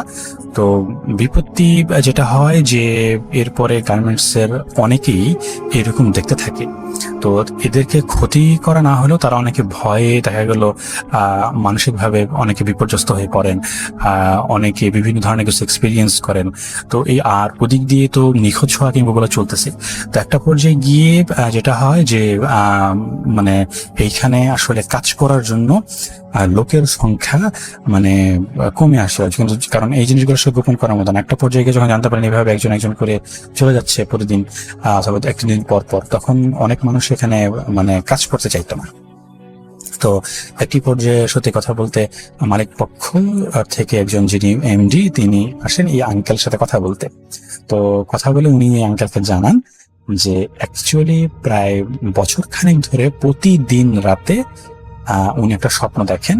এই স্বপ্নটি হচ্ছে যে একটি কালো ধুতি পরা লোক, মাথাহীন লোক, ওনার এমডি ডেসক্রিপশন মতে আমাদের আঙ্কেল দেখেছেন হুবহু সেম অমর টেলর স্বপ্নে আসছে, এসে বলতেছে যে এইখানে মানে তুই টিকতে পারবি না, তোর এই প্রতিষ্ঠান টিকবে না, তুই যদি এখানে টিকাতে চাস তাহলে তোর মেয়েকে এখানে বলে দিতে হবে। উল্লেখ্য এমডির মাত্র একটি সন্তান ছিল, একটি মেয়ে সন্তান। তো হুজুরকে বলেন উনি এইটি প্রায় বছর খানেক ধরে দেখছেন, এবং যেদিন থেকে উনি আসলে দেখছেন সেদিন থেকেই উনি গার্মেন্টসের বিভিন্ন ধরনের এক্সপিরিয়েন্স সম্পর্কে উনি রিপোর্ট পাওয়া শুরু করেছিলেন। কিন্তু উনি এই বিষয়টাকে উনি মানসিকভাবে শুধুমাত্র যে আর্থিক লোকসান হতো তাই না, উনি মানসিকভাবে এখন অনেক ভেঙে পড়েছেন। তো এই ঘটনাগুলো উনি ধামাচাপা দিয়ে আর কদিন চলবেন। তো উনি অ্যাকচুয়ালি আঙ্কেলের কাছে এসে বলেন যে এই বিষয়ে কি ব্যবস্থা করা যায়। তো আঙ্কেল যেটি বলেন যে আসলে আমি এই বিষয়টি নিয়ে আমার পক্ষে আমার যে জ্ঞান, আমার যে ক্ষমতা সেই অনুযায়ী আসলে আমার পক্ষে করানো সম্ভব না। তবে উনি আসলে আমার আঙ্কেল চট্টগ্রামের একটি বিখ্যাত মাদ্রাসা থেকে লেখাপড়া করেছিলেন। তো উনি বললেন যে উনার বড় ভাই আছেন যিনি এখন এই মাদ্রাসার শিক্ষক, তাকে তিনি আনতে পারেন, তিনি এসে আর কি ফাইন্ড আউট করতে পারে প্রবলেমটা কি। তো যে কথা সেই কাজ। তো ওরকম ভাবে খুব ইমিডিয়েট বেসিসে হচ্ছে ওই হুজুরকে, চট্টগ্রামের সেই মাদ্রাসার হুজুরকে আনা হয়। তো চট্টগ্রামের মাঝে হুজুর উনি আসেন, উনি আসার পরে পুরো ফ্যাক্টরিটা ঘুরেন, উনি দেখেন সবকিছু, ঘটনা সবকিছু শোনার পরে উনি যেটা বলেন যে আমাকে আসলে এখানে কি হচ্ছে সেটা জানার জন্য আসনে বসতে হবে। তো যেই সব জিনিসপত্র নর্মাল আসনে বসার জন্য লাগে, যেমন মোমবাতি, আগরবাতি বা বিভিন্ন ধরনের জিনিস, এগুলো নিয়ে উনি গার্মেন্টস একটি ফাঁকা জায়গাতে উনি বসেন। তো বসার পরে উনি ওনার যেই জিনগুলো তাদেরকে উনি মানে ডাকেন। তো ডাকার পরে মানে ওনার সাথে জিনিসগুলো দেখেন। তো এই জিনরা যেটা বলে সেটি হচ্ছে যে আপনি যত তাড়াতাড়ি সম্ভব এখান থেকে চলে যান। এই জায়গাটিতে এত বড় শয়তানের মাধ্যমে এই জায়গাগুলোতে এমন কিছু কাজ করা হয়েছে, কুফরি কালামে করা হয়েছে, কিংবা এখানে কোনো কালো জাতে এমন কিছু একটা হবে করা হয়েছে যে এইখানে মানে এই সমস্যাটা মানে সলভ যারা করতে যাবে তাদেরকে নিঃশেষ করে দেওয়া হবে এমন কিছু একটা। তো আমাদের মানে ওই জিনরা বলছে যে তাদের শক্তিতে এটা কুলাবে না কাজ করা। কিন্তু ওরা যেটা জানে যে কেন করা হয়েছে এটা জানার পরে তারা বলে যে অ্যাকচুয়ালি তারই অর্থাৎ গার্মেন্টসের যে এমডি তারই এক অত্যন্ত ঘনিষ্ঠ ব্যক্তি, মানে ঘনিষ্ঠ বলতে সে আর কি একজন পরিবারের একজন সদস্য আর কি মানে চেয়েছিল যে এই প্রতিষ্ঠানটি নির্মাণের জন্য মানে যে রেসপন্সিবিলিটি এটা তাকে দেওয়া হোক, বাট সেটা নাকি এমডি দেয়নি। তো না দেওয়ার কারণেই সে শত্রুতাবশত ঘুষ খাইয়ে যখন এই কনস্ট্রাকশনের কাজ চলছিল তখন এর ভিতরে পার্মানেন্টলি একটা কিছু ড্যামেজ করেছে, এবং এটা এমন ভাবে করেছে যে মানে সাধারণ যে জিন তাদের পক্ষে এটি মানে সলভ করা সম্ভব না। তো ওনারা যেটি বলেন এটি ওই জিনরা বলেন যে আমাদের পক্ষে তো সম্ভব না, আপনি এখান থেকে চলে যান। তো এই কথা বলে উনি আসন শেষ করার পরে উনি সত্যি কথা বলতে উনি এমডি এবং আমাদের যে মুফিদ আঙ্কেল উনাকে যেটি বলেন যে এটি আসলে আমার পক্ষে সম্ভব না, কারণ আমার তো আসলে কোনো ক্ষমতা নেই, আল্লাহর কালাম সূরা কালাম দিয়ে আমি যেটি করতে পারি আমি জায়গাটা হয়তো বন্ধ করে দিয়ে যাবো। কিন্তু সত্যি বলতে যে কিছু কিছু সময় আসলে অনেক বড় ধরনের শক্তির প্রয়োজন হয়, মানে যারা হচ্ছে আল্লাহ এবং কোরআন শরীফের যে আয়াতগুলো আছে, অর্থাৎ এই বিষয়গুলো যে আছে, এই যে শক্তি স্রষ্টার পক্ষ থেকে শক্তি, শক্তিটার সর্বোচ্চ ব্যবহার করতে পারে এমন কাউকে লাগবে, এবং সেটির জন্য আসলে উনি যোগ্য না, ওনার এবং ওনার পরিবারের ক্ষতি হতে পারে, যেমনটা জিন তাদেরকে বলেছে। তো একটা পর্যায়ে গিয়ে যেটি হয় যে ওই যে চট্টগ্রামে যিনি হুজুর আছেন, তো উনি অ্যাকচুয়ালি লেখাপড়া করেছেন হচ্ছে ভারতের অ্যাকচুয়ালি খুব সম্ভবত জায়গাটার নাম উত্তরপ্রদেশের একটি জায়গা থেকে উনি লেখাপড়া করেছিলেন, উচ্চতর শিক্ষা নিয়েছিলেন ওখানকার একটি বিখ্যাত মাদ্রাসায়। তো উনি যেটি জানান যে ওইখানে যিনি ওস্তাদ, যিনি বড়, যিনি আলেম, ওনার সাথে উনি যোগাযোগ করবেন, দেখা যাবে উনি কি বলেন। তো তারপরে এভাবে যখন বিষয়গুলো আগাতে থাকে, তো একটা পর্যায়ে গিয়ে চট্টগ্রামের হুজুর বলেন যে ওই যিনি আছেন ভারতের যিনি আলেম আছেন, উনি আসতে পারবেন, সলভ করতে পারবেন। উনি বলেছেন যে হ্যাঁ, ডেসক্রিপশন শুনে উনি যেটা বলেছেন যে হ্যাঁ, এটি আমি সলভ করতে পারবো। তো কিন্তু উনি আসলে যেটি বলেন যে এটির জন্য আসলে মানে এটি খুব ব্যয়বহুল একটি মানে প্রক্রিয়া হতে যাবে। তো যেহেতু গার্মেন্টস এর যিনি মালিক অর্থাৎ এমডি যিনি আছেন, ওনার আসলে টাকা কোনো ফ্যাক্টর ছিল না। তো উনি যেটা বলেন যে হ্যাঁ, যেমন খরচ হোক উনি করতে রাজি আছেন। তো যাই হোক, এবং যেহেতু একটি বিশাল বড় জায়গা জুড়ে এই কাজটি করা হয়েছে, তো অ্যাকর্ডিং টু অ্যাকচুয়ালি ওই চট্টগ্রামের হুজুর উনি যেটা বললেন, সেই গার্মেন্টসের যে টোটাল এরিয়াটা, এই এরিয়াটার আসলে এরিয়াটাকে মানে এটি করার জন্য মানে এই এরিয়াটাকে ভাগ করে বিভিন্নভাবে অনেক লম্বা টাইম নিয়ে এই কাগজপত্রটি করা হয়েছে। এবং এটি জানা গিয়েছে যে এটি করার জন্য যেই ধরনের তান্ত্রিকের দরকার হয়, এই ধরনের তান্ত্রিক আসলে বাংলাদেশে পাওয়া যায় না। হ্যাঁ, তো যে এটি করেছে সে প্রচুর টাকা ইনভেস্ট করে এটি করেছে, এবং এটি একজন দুজন তান্ত্রিকের কাজ না। এবং শুনি বলেন যে এটি আসলে কয়েক ধরনের উঁচু মানের তান্ত্রিক, যাদের কাজ আসলে মানে ভাষা প্রকাশ করার মতো না, তারা আসলে এই ধরনের খারাপ কাজই করে থাকে। হ্যাঁ, তো এই ধরনের কয়েক ধরনের তান্ত্রিকের তন্ত্রমন্ত্র এবং তাদের যেই কাজ, পিশাচ দিয়ে যে কাজ, সেগুলো আসলে কেন করা হয়েছে। যাই হোক, একটা পর্যায়ে গিয়ে ওই ভারতের যিনি আলেম আছেন, তো উনি আসলে সাজেশন দেন যে প্রতিষ্ঠানটি বন্ধ করে রাখার জন্য, কারণ এখন যেহেতু জিনিসটা ফাইন্ড আউট করা হয়ে গেছে, তো সত্যি কথা বলতে ওই পিশাচদের আরো কোনো ভয়ঙ্কর রূপ হতে দেখা যেতে পারে এর জন্য। তো ওই ভারতের আলেম বলেন ফ্যাক্টরিটিকে বন্ধ করে দেওয়ার জন্য, এবং উনি দ্রুত বাংলাদেশে আসা ট্রাই করবেন। তো একটা পর্যায়ে গিয়ে হ্যাঁ, উনি 2 সপ্তাহ টাইম নিয়ে বাংলাদেশে চলে আসেন, এবং উনি শুধু একা আসেননি, উনি প্রায় 10 জন ওনার অ্যাকচুয়ালি ওখানকার সাবঅর্ডিনেট তাদেরকে উনি নিয়ে আসেন সাথে করে। এবং চট্টগ্রামের যে মাদ্রাসা যে হুজুর আছেন, ওনাকে বলেন আরো 30 জন হাফিজে কোরআন তাদেরকে আনা যায়। তো এইভাবে করে অলমোস্ট প্রায় 40-50 জন একটা বিশাল টিম,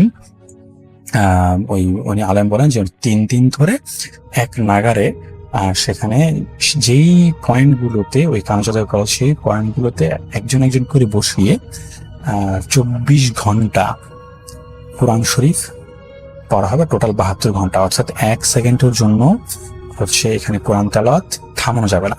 এবং ওই যে বড় হুজুর যিনি আছেন, যে ভারতের যিনি বড় আলেম আছেন, উনি এই সবগুলো পয়েন্ট একদম মধ্যবর্তী এখানে বসে উনি ওনার যে প্রসেস সেটি উনি করে যাবেন।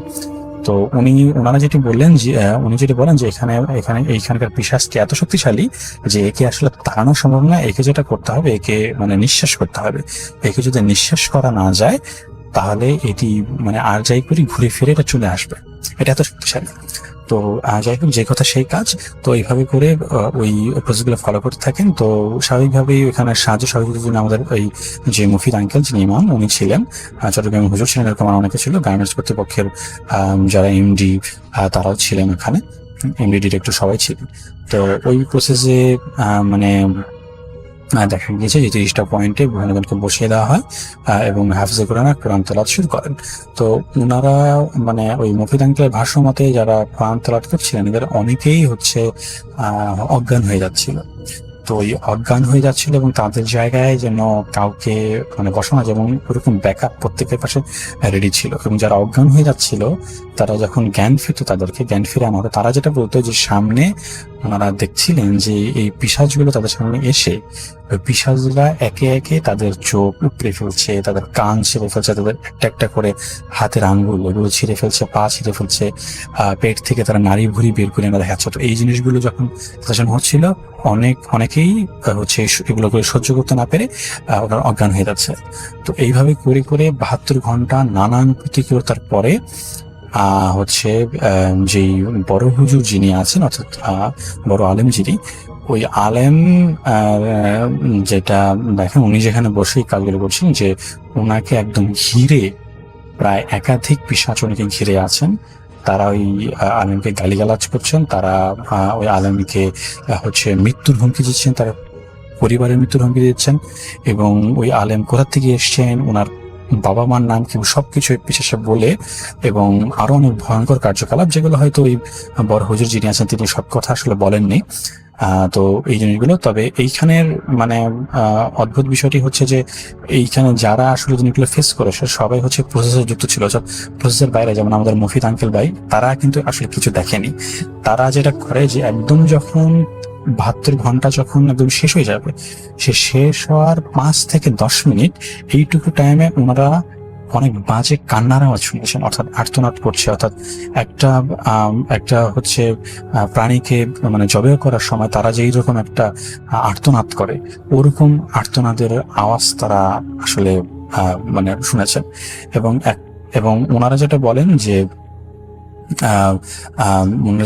যে এই 5 থেকে 10 মিনিট এই আর্তনাদের খাওয়া এতটাই মানে ভয়ঙ্কর ছিল যে মফিদ আঙ্কেল বা ওনারা যারা ছিলেন ওনারা হচ্ছে কান বন্ধ করে রাখতে পারছিল। যাই হোক, এই প্রসেসটা যখন আর্তনাদের থেমে যায় তখনই আসলে অফিসিয়ালি এই প্রসেসটা সম্পন্ন হয়। তো ওই যে বড় হুজুর উনি বলেন যে তোমরা হচ্ছে এই গার্মেন্টসের হচ্ছে এই যতগুলো ভবন আছে, যতগুলো রুম আছে, সেগুলো তন্ন তন্ন করে খুঁজতে হবে। তো এখন ওনারা বললো যে কি খুঁজতে হবে, পরে বললো যে এই যে কালো জাদু করার পরে এই যে এই পিশাচগুলোকে প্রসেসের মাধ্যমে হত্যা করা হয়েছে।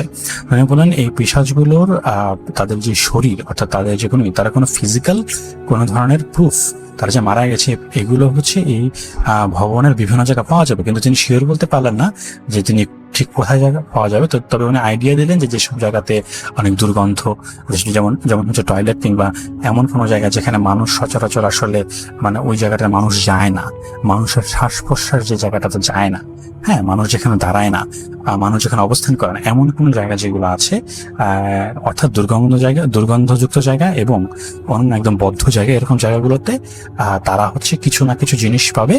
ওই জিনিসগুলোকে যেটা করতে হবে কালেক্ট করে একসাথে পুড়িয়ে দিতে হবে, এবং এমন যদি হয় যে একটি বাদ দিয়ে মানে বাকি সব করা হয়েছে, তাহলে একটা থেকেই আবার ওখান থেকে একটা নতুন মানে এরা রেজারেক্ট করতে পারে, মানে এরকম একটি ধারণা হচ্ছে ওই হুজুর দিয়েছিলেন। তো উনি যেটা করেন, উনি ওনার নিজের যে সাথে করে আনান লোক তাদেরকে উনি কাজে লাগান। তো ওখান থেকে একটা পর্যায়ে প্রায় হচ্ছে 50 থেকে 60 জনের একটি দল তন্ন করে খুঁজে তারা যেগুলো পায় সেগুলো আসলে সত্যি কথা বলতে মানে তারা আসলে বিভিন্ন প্রাণীর বডি খুঁজে পায়, বডির বিভিন্ন পার্ট। যেমন কেউ হয়তো পেয়েছে যে একটি বিক্ষিপ্ত মাথাবিহীন কোনো বিড়াল পেয়েছে, কেউ কোনো কুকুর পেয়েছে, এবং এগুলো এমন না যে কোনো একটা মানে একদম আস্ত বডি পেয়েছে এরকম কিছু না, মানে তাদের শরীরের বিভিন্ন অংশ পেয়েছে। তো এইরকম কুকুর, বিড়াল, কেউ সাপ, এই ধরনের বিভিন্ন প্রাণীর মতন করে অনেক সময় মাছও পাওয়া গিয়েছে। তো এইভাবে করে তারা হচ্ছে অনেকগুলো তারা এরকম তারা পান, এবং পেয়ে ওনারা যেটা করেন যে একসাথে ওগুলোকে ওনারা পুড়িয়ে দেন। তো পুড়িয়ে দেওয়ার পরে ওই বড় হুজুর যিনি বলেন যে এখানে মাসে অন্তত একদিন হচ্ছে একটি কোরআন খতমের আয়োজন করতে হবে, যেখানে অন্তত 12 জন হাফেজে কোরআন এখানে সারা দিন এখানে কোরআন তেলাওয়াত করবে, অন্তত মাসের একটা দিন হলেও এটা করতে হবে। তো এর মাধ্যমে যেই মানে ওই ভারত থেকে আসা যে দলটি সেটি চলে যায়, চট্টগ্রামের মাদ্রাসা থেকে যারা আসে তারা ওইভাবে করে চলে যায়। তো এরপর থেকে আসলে আমরা ওইখানে আর কোনো ঘটনা আমরা শুনিনি। এরপর থেকে আমরা যেটা শুনতাম, ওই যেই মালিক ছিলেন গার্মেন্টসের, উনি হচ্ছে প্রতি মাসে আয়োজন করতেন। উনি শুধু এটি করতেন না, উনি যেটি করতেন এর সাথে গরিব দুঃখীদের খাওয়া দাওয়া উনি ব্যবস্থা করে দিতেন ওই একটি দিনে। তো এইভাবে হচ্ছে অ্যাকচুয়ালি ওই জিনিসটা মানে সলভ হয়। তো এখনো ওই গ্যামার্সে আসলে এই ঋতুটা চালু আছে কিনা জানি না, কারণ প্রায় 13-14 বছর হয়ে গিয়েছে। এর মধ্যে আরো অনেক ডিটেলস ছিল আসলে, যেগুলো আমার আবছা আবছা মনে আছে, যেহেতু অনেক আগের ঘটনা। আমি ওগুলো আসলে আবছা ভাবে শেয়ার করতে চাই না, যে জিনিসগুলো আমি শিওর মনে আছে সেগুলোই আমি আসলে শেয়ার করতে চাইছিলাম। তো এই পুরোটা মানে ঘটনাটি হচ্ছে 2008-এর আসলে মাঝামাঝি থেকে 2009-এর শেষ মুহূর্ত, এইরকম একটি জায়গা জুড়ে আসলে প্রায় বছর দেড়েকের মতন কাছাকাছি জুড়ে বিস্তৃত ছিল। তো আমরা আসলে এই মুফিদ আঙ্কেলের কাছ থেকে এই বিবরণগুলোই শুনেছি। এবং এখানে আমি ব্যক্তিগতভাবে বলে রাখি যে আমার আসলে এই ঘটনাগুলো শোনার পর থেকে একটি ভৌতিক বিষয়ের উপরে আসলে আগ্রহ সৃষ্টি হয়, এবং এইখান থেকে আসলে আমার ভূত এফএম এর শোনার যে যাত্রাটা সেটা শুরু।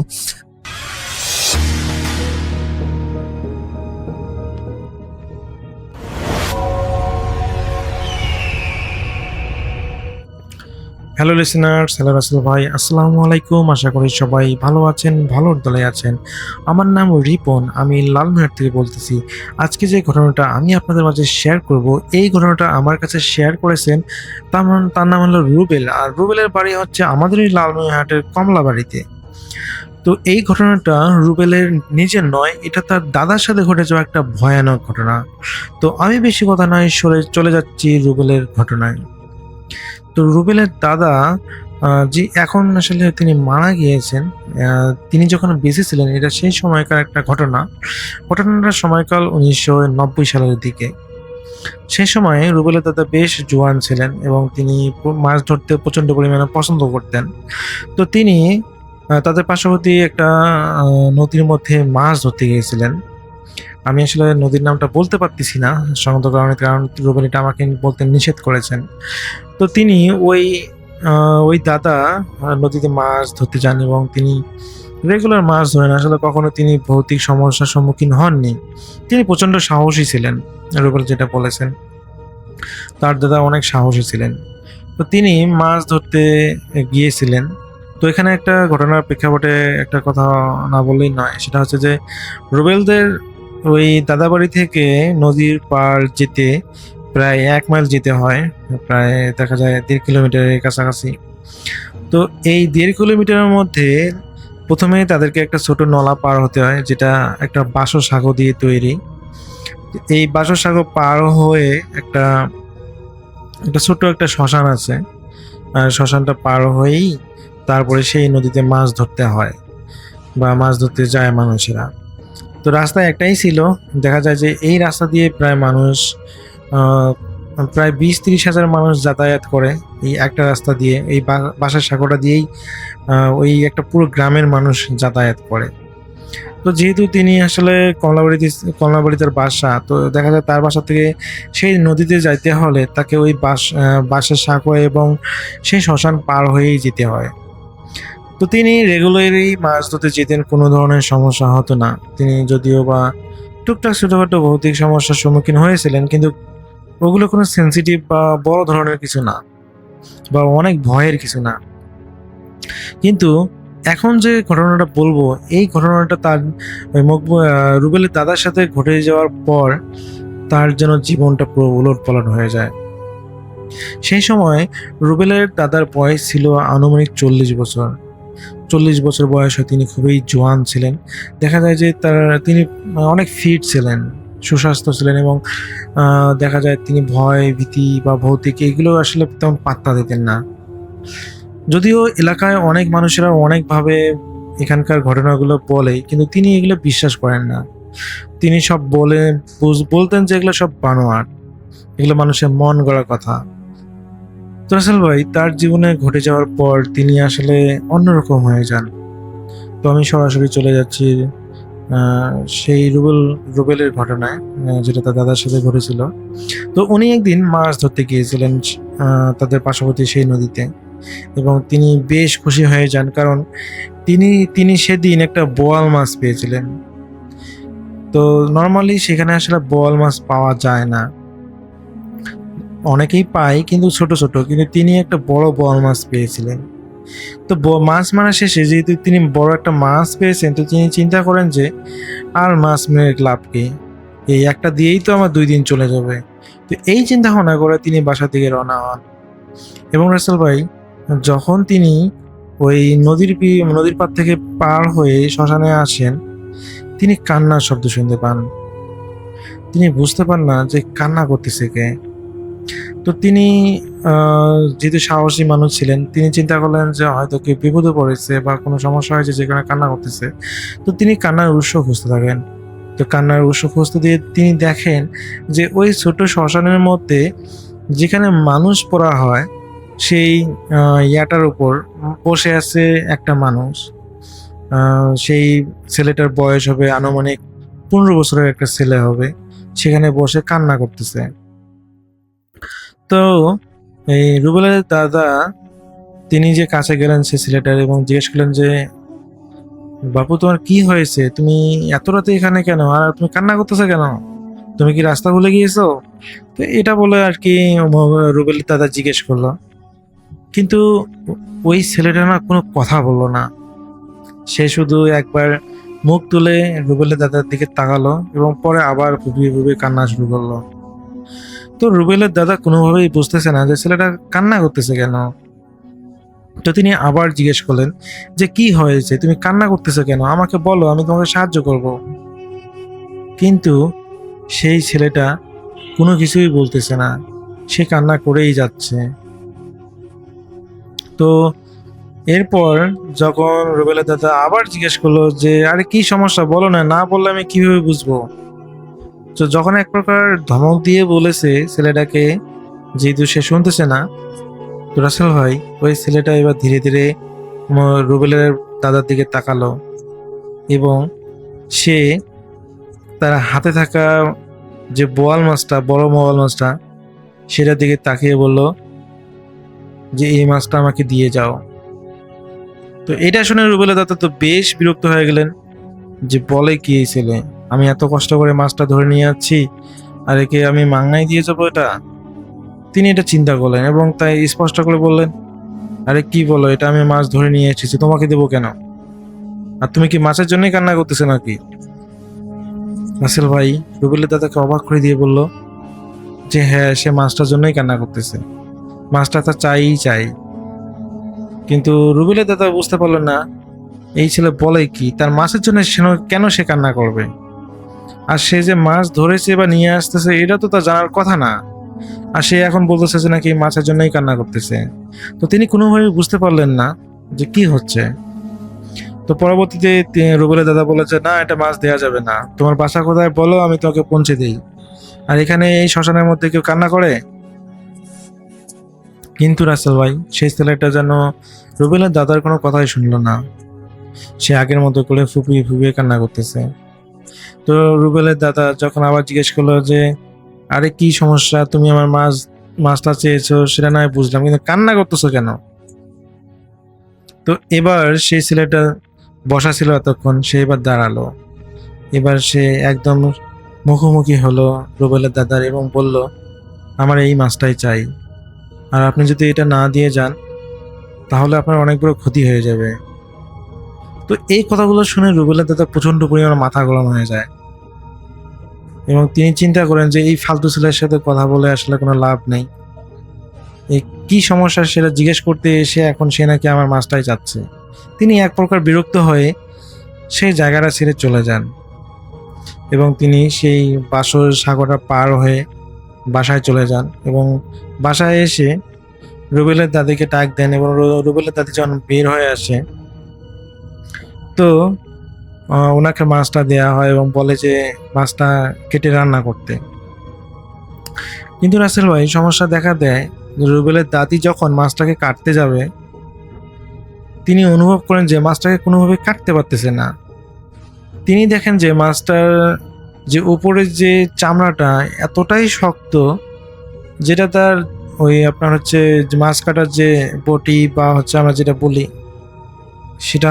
সেটা দিয়ে কাটা যাচ্ছে না। তিনি অনেক চেষ্টা করতেছেন কিন্তু কোনোভাবেই কাটতে পারতেছেন না। তো এক প্রকার বাধ্য হয়ে তিনি রুবেলের দাদাকে ডাক দেন এবং বলেন যে এটা কি মাছ নিয়ে এসেছো, কাটা যাচ্ছে না। আমি এটাকে কাটতেই পারতেছি না। তো রুবেলের দাদা এটা শুনেতে বেশ অবাক হয়ে যান, কি বলে, কিসে কাটতে পারতেছে না। তো তিনিও হলো, যেহেতু তার ওয়াইফ বা স্ত্রী হলো কাটতে পারতেছেন না, তো তিনি হলো নেন তার বউয়ের কাছ থেকে মাছটা নেন এবং তিনি চেষ্টা করতে থাকেন। কিন্তু রাসেল ভাই তিনি বেশ অবাক হয়ে যান। তিনি এতটাই চেষ্টা করলেন, সেই মাছটার একটা সামান্য পরিমাণে একটা চামড়াটাই কাটতে পারলেন না। তারা দুজনেই এত চেষ্টা করলো কিন্তু কোনোভাবেই মাছটা কাটতে পারলেন না। তো ওরা চিন্তা করলো, বিশেষ করে রুবেলের দাদা চিন্তা করলো হয়তো বা তাদের যে বডিটা সেটা হয়তো ধার নেই বা হলো এটা ধারালো না, হয়তো এই কারণে কাটতেছে না।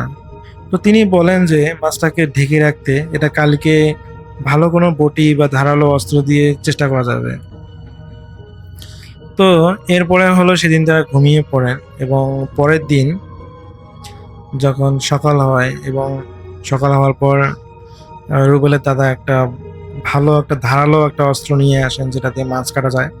তো এই নিয়ে আসার পর তিনি যখন সেই মাছটাকে বের করতে যাবেন, মানে যেটাতে রাখছিলেন একটা থালা বা হচ্ছে পাতিল বা যেটাই বলি না কেন, তো মাছ যেখানে রেখেছিলেন তারা স্বামী স্ত্রী দুজনেই তো বেশ অবাক হয়ে যান, কারণ সেখানে মাছটা নেই।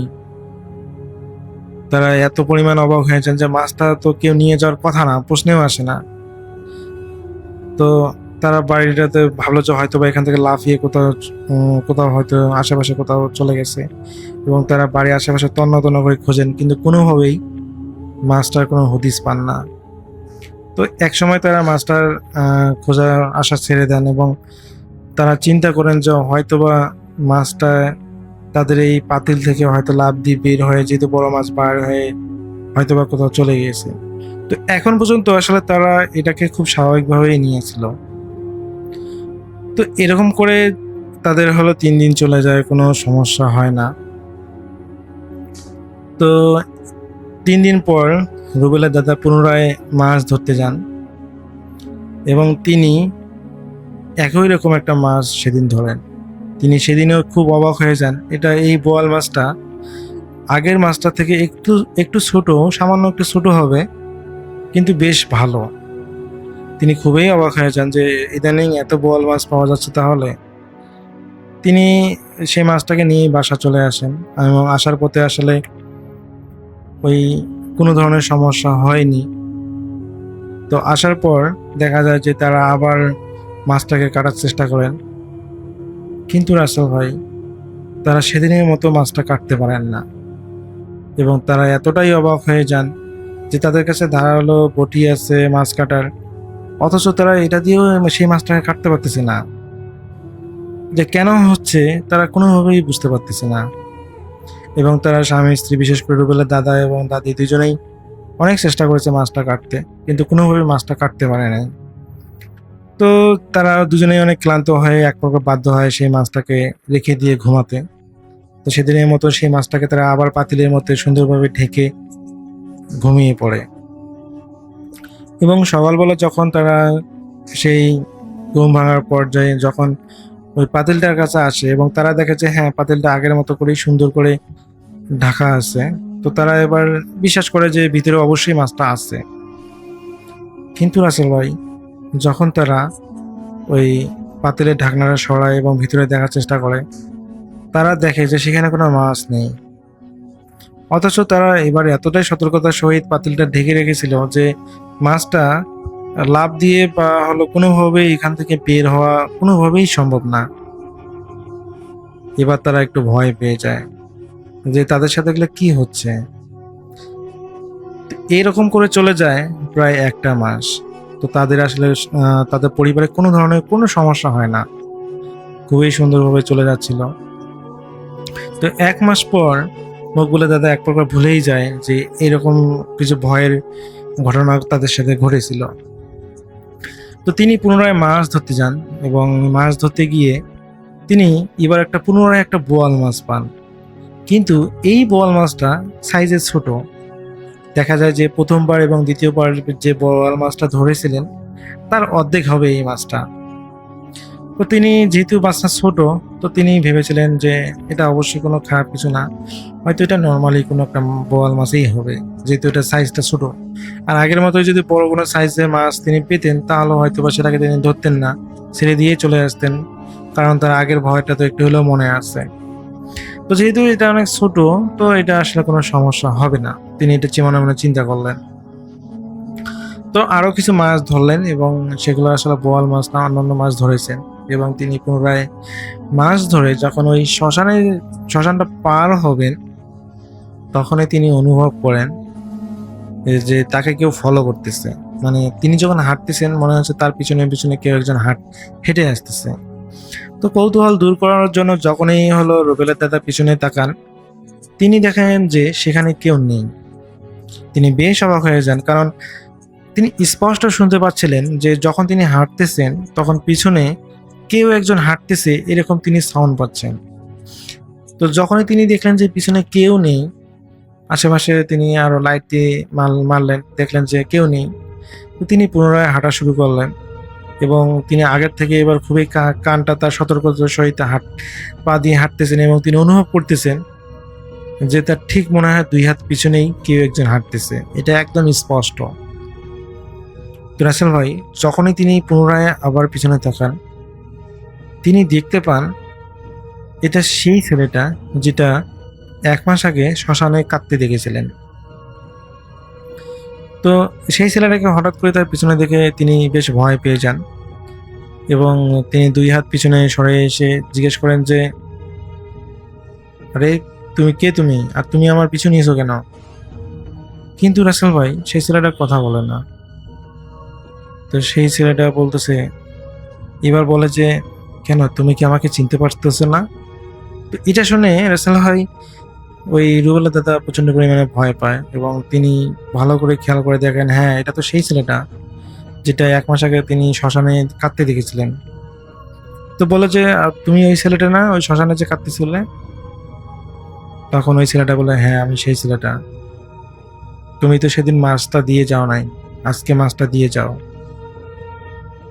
তো এটা শুনে রুবেলের দাদা প্রচন্ড পরিমাণে ভয় পান যে আসলে এই ছেলে বিশেষ করে মাছ নিয়ে আসার পর তার সাথে দেখা দেয়, আবার হঠাৎ করে তার পিছনে চলে এসেছে।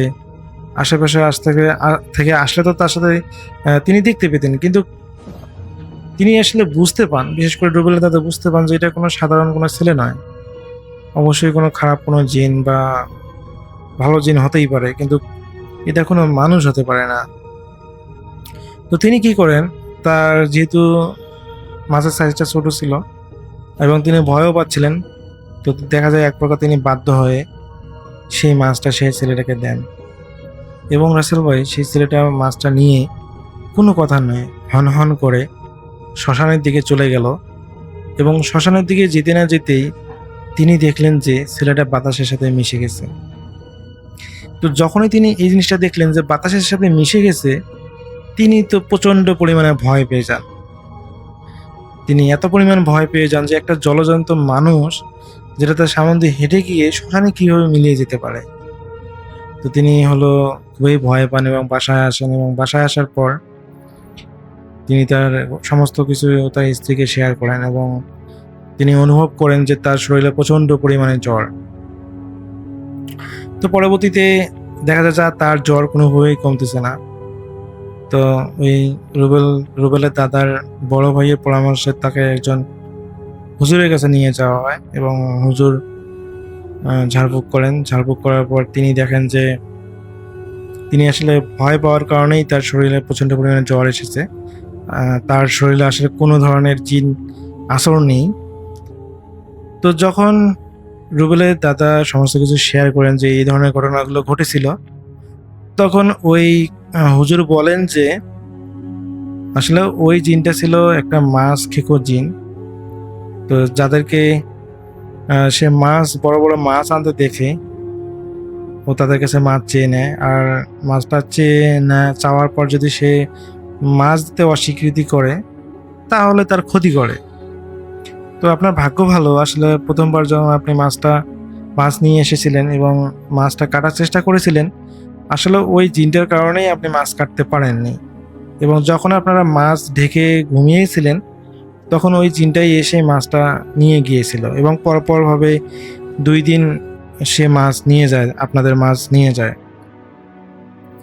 এবং তৃতীয়বার যখন মাছ সে আপনার কাছে চেয়েছিল, আপনি যদি একই কাজ করতেন, মাছটা না দিয়ে চলে আসতেন, তাহলে কিন্তু সে আপনার ক্ষতি করত। আপনি একটা ভালো কাজ করেছেন, সেটা হলো যে মাছটা তাকে দিয়ে চলে এসেছেন, এই কারণে আসলে সে আপনার কোনো ক্ষতি করেনি। তো এই জন্য আসলে হয়তো আপনি বেঁচে গিয়েছেন। তো হুজুর এটা বলেন। তো পরবর্তীতে সেই হুজুর পানি পড়া দেন এবং কিছু ঝাড়ফুঁক করেন এবং তাকে বলেন যে বাজার থেকে ওষুধ নিতে, প্যারাসিটামল বা সামথিং লাইক দ্যাট। তো এরপর আসলে তিনি একজন ডাক্তারের কাছ থেকে ওষুধ নেন এবং তিনি ওষুধ খান, এবং খাওয়ার পরে তিনি সুস্থ হয়ে যান। তো রাসেল ভাই, এরপর থেকে নাকি উনি আর হলো কোনোদিন বোয়াল মাছ ওই নদীতে পাননি। এরপরেও তিনি মাছ ধরেছেন, অনেকদিন মাছ ধরেছেন, দেখা যায় যে তিনি আর কখনো বোয়াল মাছ ধরতে পাননি। তো এখন আসলে তিনি বয়স হওয়ার পর তিনি আসলে মারা গিয়েছেন, নর্মালভাবেই মারা গিয়েছেন, কোনো ভৌতিক বিষয়ে না, তিনি নর্মালভাবে মারা গিয়েছেন। তো এটাই ছিল রুবেলের দাদার ঘটনা, যেটা আমাকে রুবেল শেয়ার করেছে। তো আমার কাছে ঘটনাটা খুব ভালো লেগেছিল, যার কারণে আপনাদের মাঝে শেয়ার করা। আমি জানি না ঘটনাটা আপনাদের কেমন লেগেছে। যদি ভালো লেগে থাকে তাহলে অবশ্যই সবাই আপনাদের মতামত জানিয়ে দিবেন কমেন্টের মাধ্যমে। তো সবাই ভালো থাকবেন, সুস্থ থাকবেন এই প্রত্যাশায়। আল্লাহ হাফেজ।